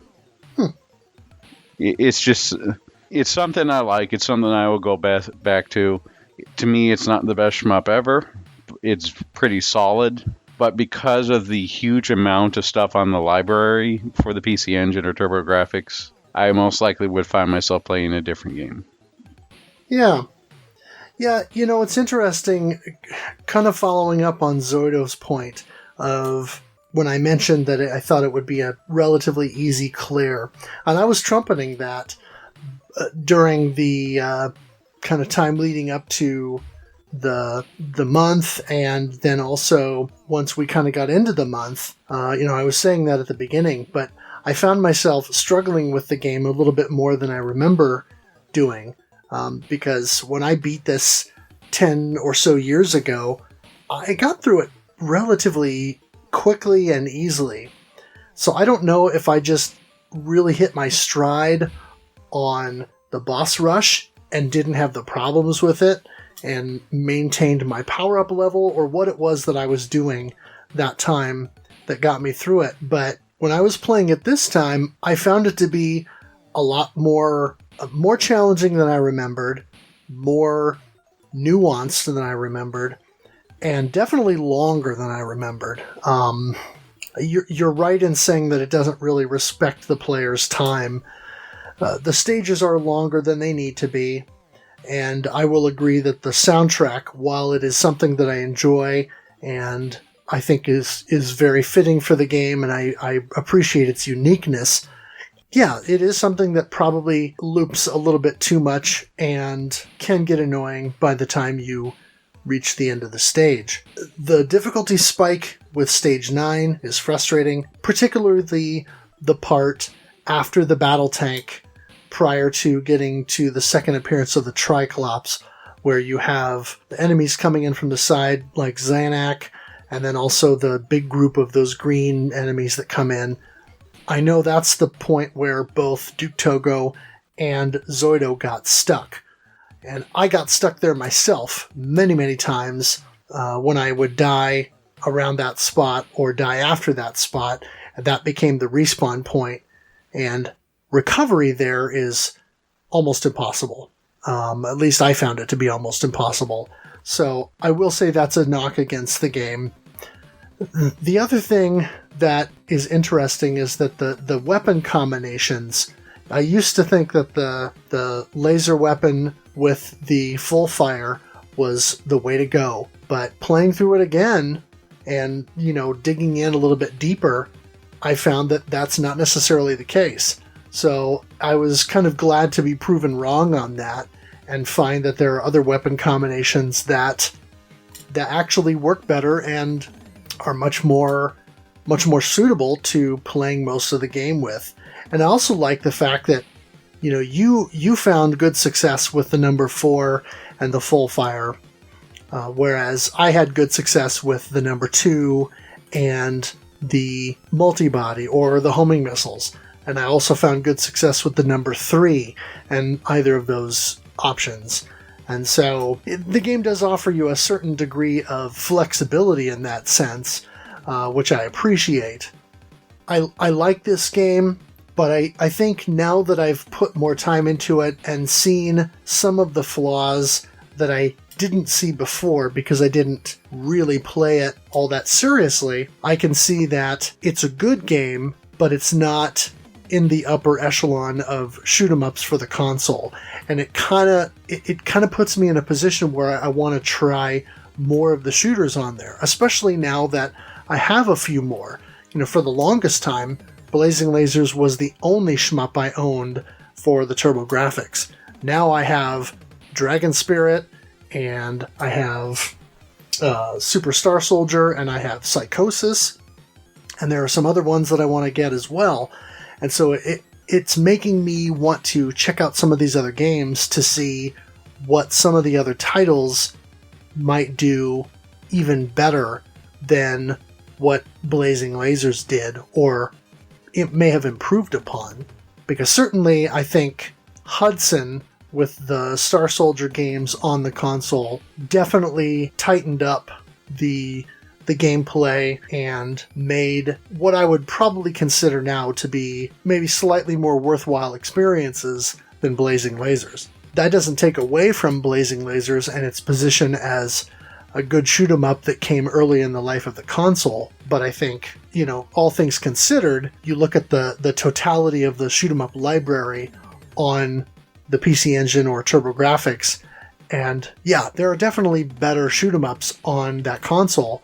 And so I think I'm glad that we explored this one and gave it some time, but now it just makes me want to go and look further into the library. Yeah, I definitely agree. And I'd be remiss if I don't mention this for somebody, but Airzonk is certainly one now that is heightened. I want to get more in depth on that because I've heard certainly high praise for that one on the system. Right. And then Soldier Blade is another one. There is just so much that is on the system that is worth exploring. And I also think that part of it is because at the time that it was relevant, the TurboGrafx 16 in the US. If you're going to bring over someone and go, hey, let's play a cool game, you're not going to get this on Nintendo or Sega. You're not going to show them Keith Courage. You can show them Bonk, but Bonk's not going to... As much as they try and push it, Bonk's not going to be a system seller. This would be something early that you can show them and go, wow, this looks different. This looks like an arcade game at home. This is going to leave an impression on people. Yeah. Just make sure that you plug the game in and play it for them, and don't just stop at the US box art, because that won't impress anybody. Yeah, there's a lot of box art that won't impress anybody there. It's talking about the Sega Master System and the guy holding his own head. But anyways, it's definitely a good game. Its significance is there.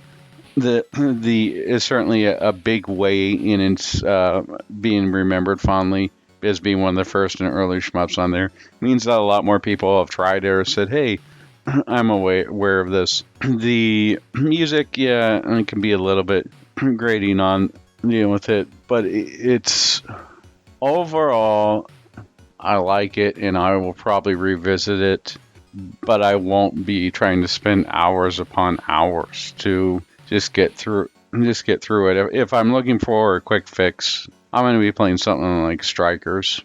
Yeah, I mean, I after I got my my 2 clears, after I got my initial clear, I tried to do some challenge runs where I tried to beat the game with only weapon 1 or only weapon 4.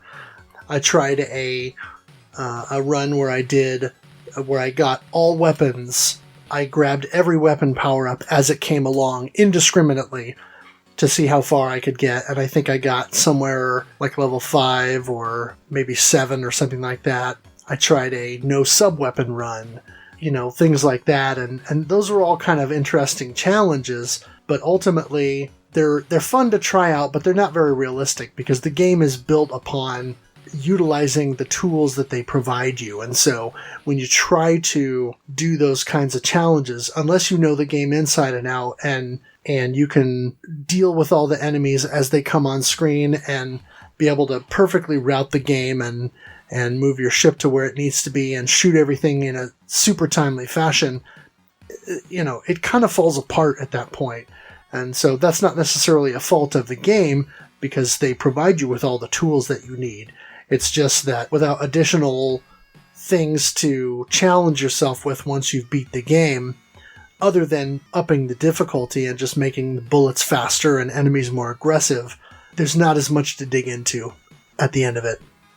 Yeah, the other thing that I'll just touch base upon, and we covered this before, is it's having the different weapon types and the sub-weapon types, and having the vast majority of them work, does speak volumes to having a good game and a well-balanced game. That is a huge thing in its favor. even though you were trying different challenge runs or achievement runs, whatever, the fact that they gave you this stuff and that you could go through with this without making it into no one's going to be trying a Gradius run with no speed power-ups and stuff or no options. No one's going to be trying that stuff. But it's interesting that this game allows you to experiment with the tools that are given to you, and it doesn't feel overly punishing, in my opinion, is a credit to the game. Yeah, I would agree with that. So, is there anything you wish to add? I think that pretty much covers it. All right, so now that we're moving on, what's coming next? So, as we record this, we are already in September, so those of you who are already on the forum or have been joining in with us should be playing Zaxxon, the classic arcade game from Sega from 1982. And of course, the arcade version you can play. There are ports on the ColecoVision, the 2600, the 5200, the Intellivision, Atari 8-bit computer line, the Commodore 64, and then the arcade version is unlockable on the PlayStation 2 Sega Genesis Collection, and then also Sonic's Ultimate Genesis Collection that was on both the PS3 and Xbox 360. Yeah, it's like Doom. The Zaxxon was ported to almost everything. You might even check your toaster to see if it has it. Huh. I don't know. I think there are probably more toasters running Doom than running Zaxxon. Probably true. And then in October, we're going to be doing something a little bit different. We're going to be playing a game that I think by modern shmup parlance would not be considered a shmup in the strictest sense. So I'm going to dub it as shmup adjacent. It's related enough and certainly has roots in the genre that I think it still matters and it's still something fun that we can do. And that is the PlayStation exclusive N2O or Nitrous Oxide. And this is a tube shooter which definitely pulls from the sort of Tempest mode or Tempest formula where you control a craft that swings around in either direction around a tunnel or a tube, and you're taking out these various insects, and it has interesting kind of psychedelic graphics and locations, and the soundtrack is done by the Crystal Method, which was a kind of 90s and early 2000s techno group.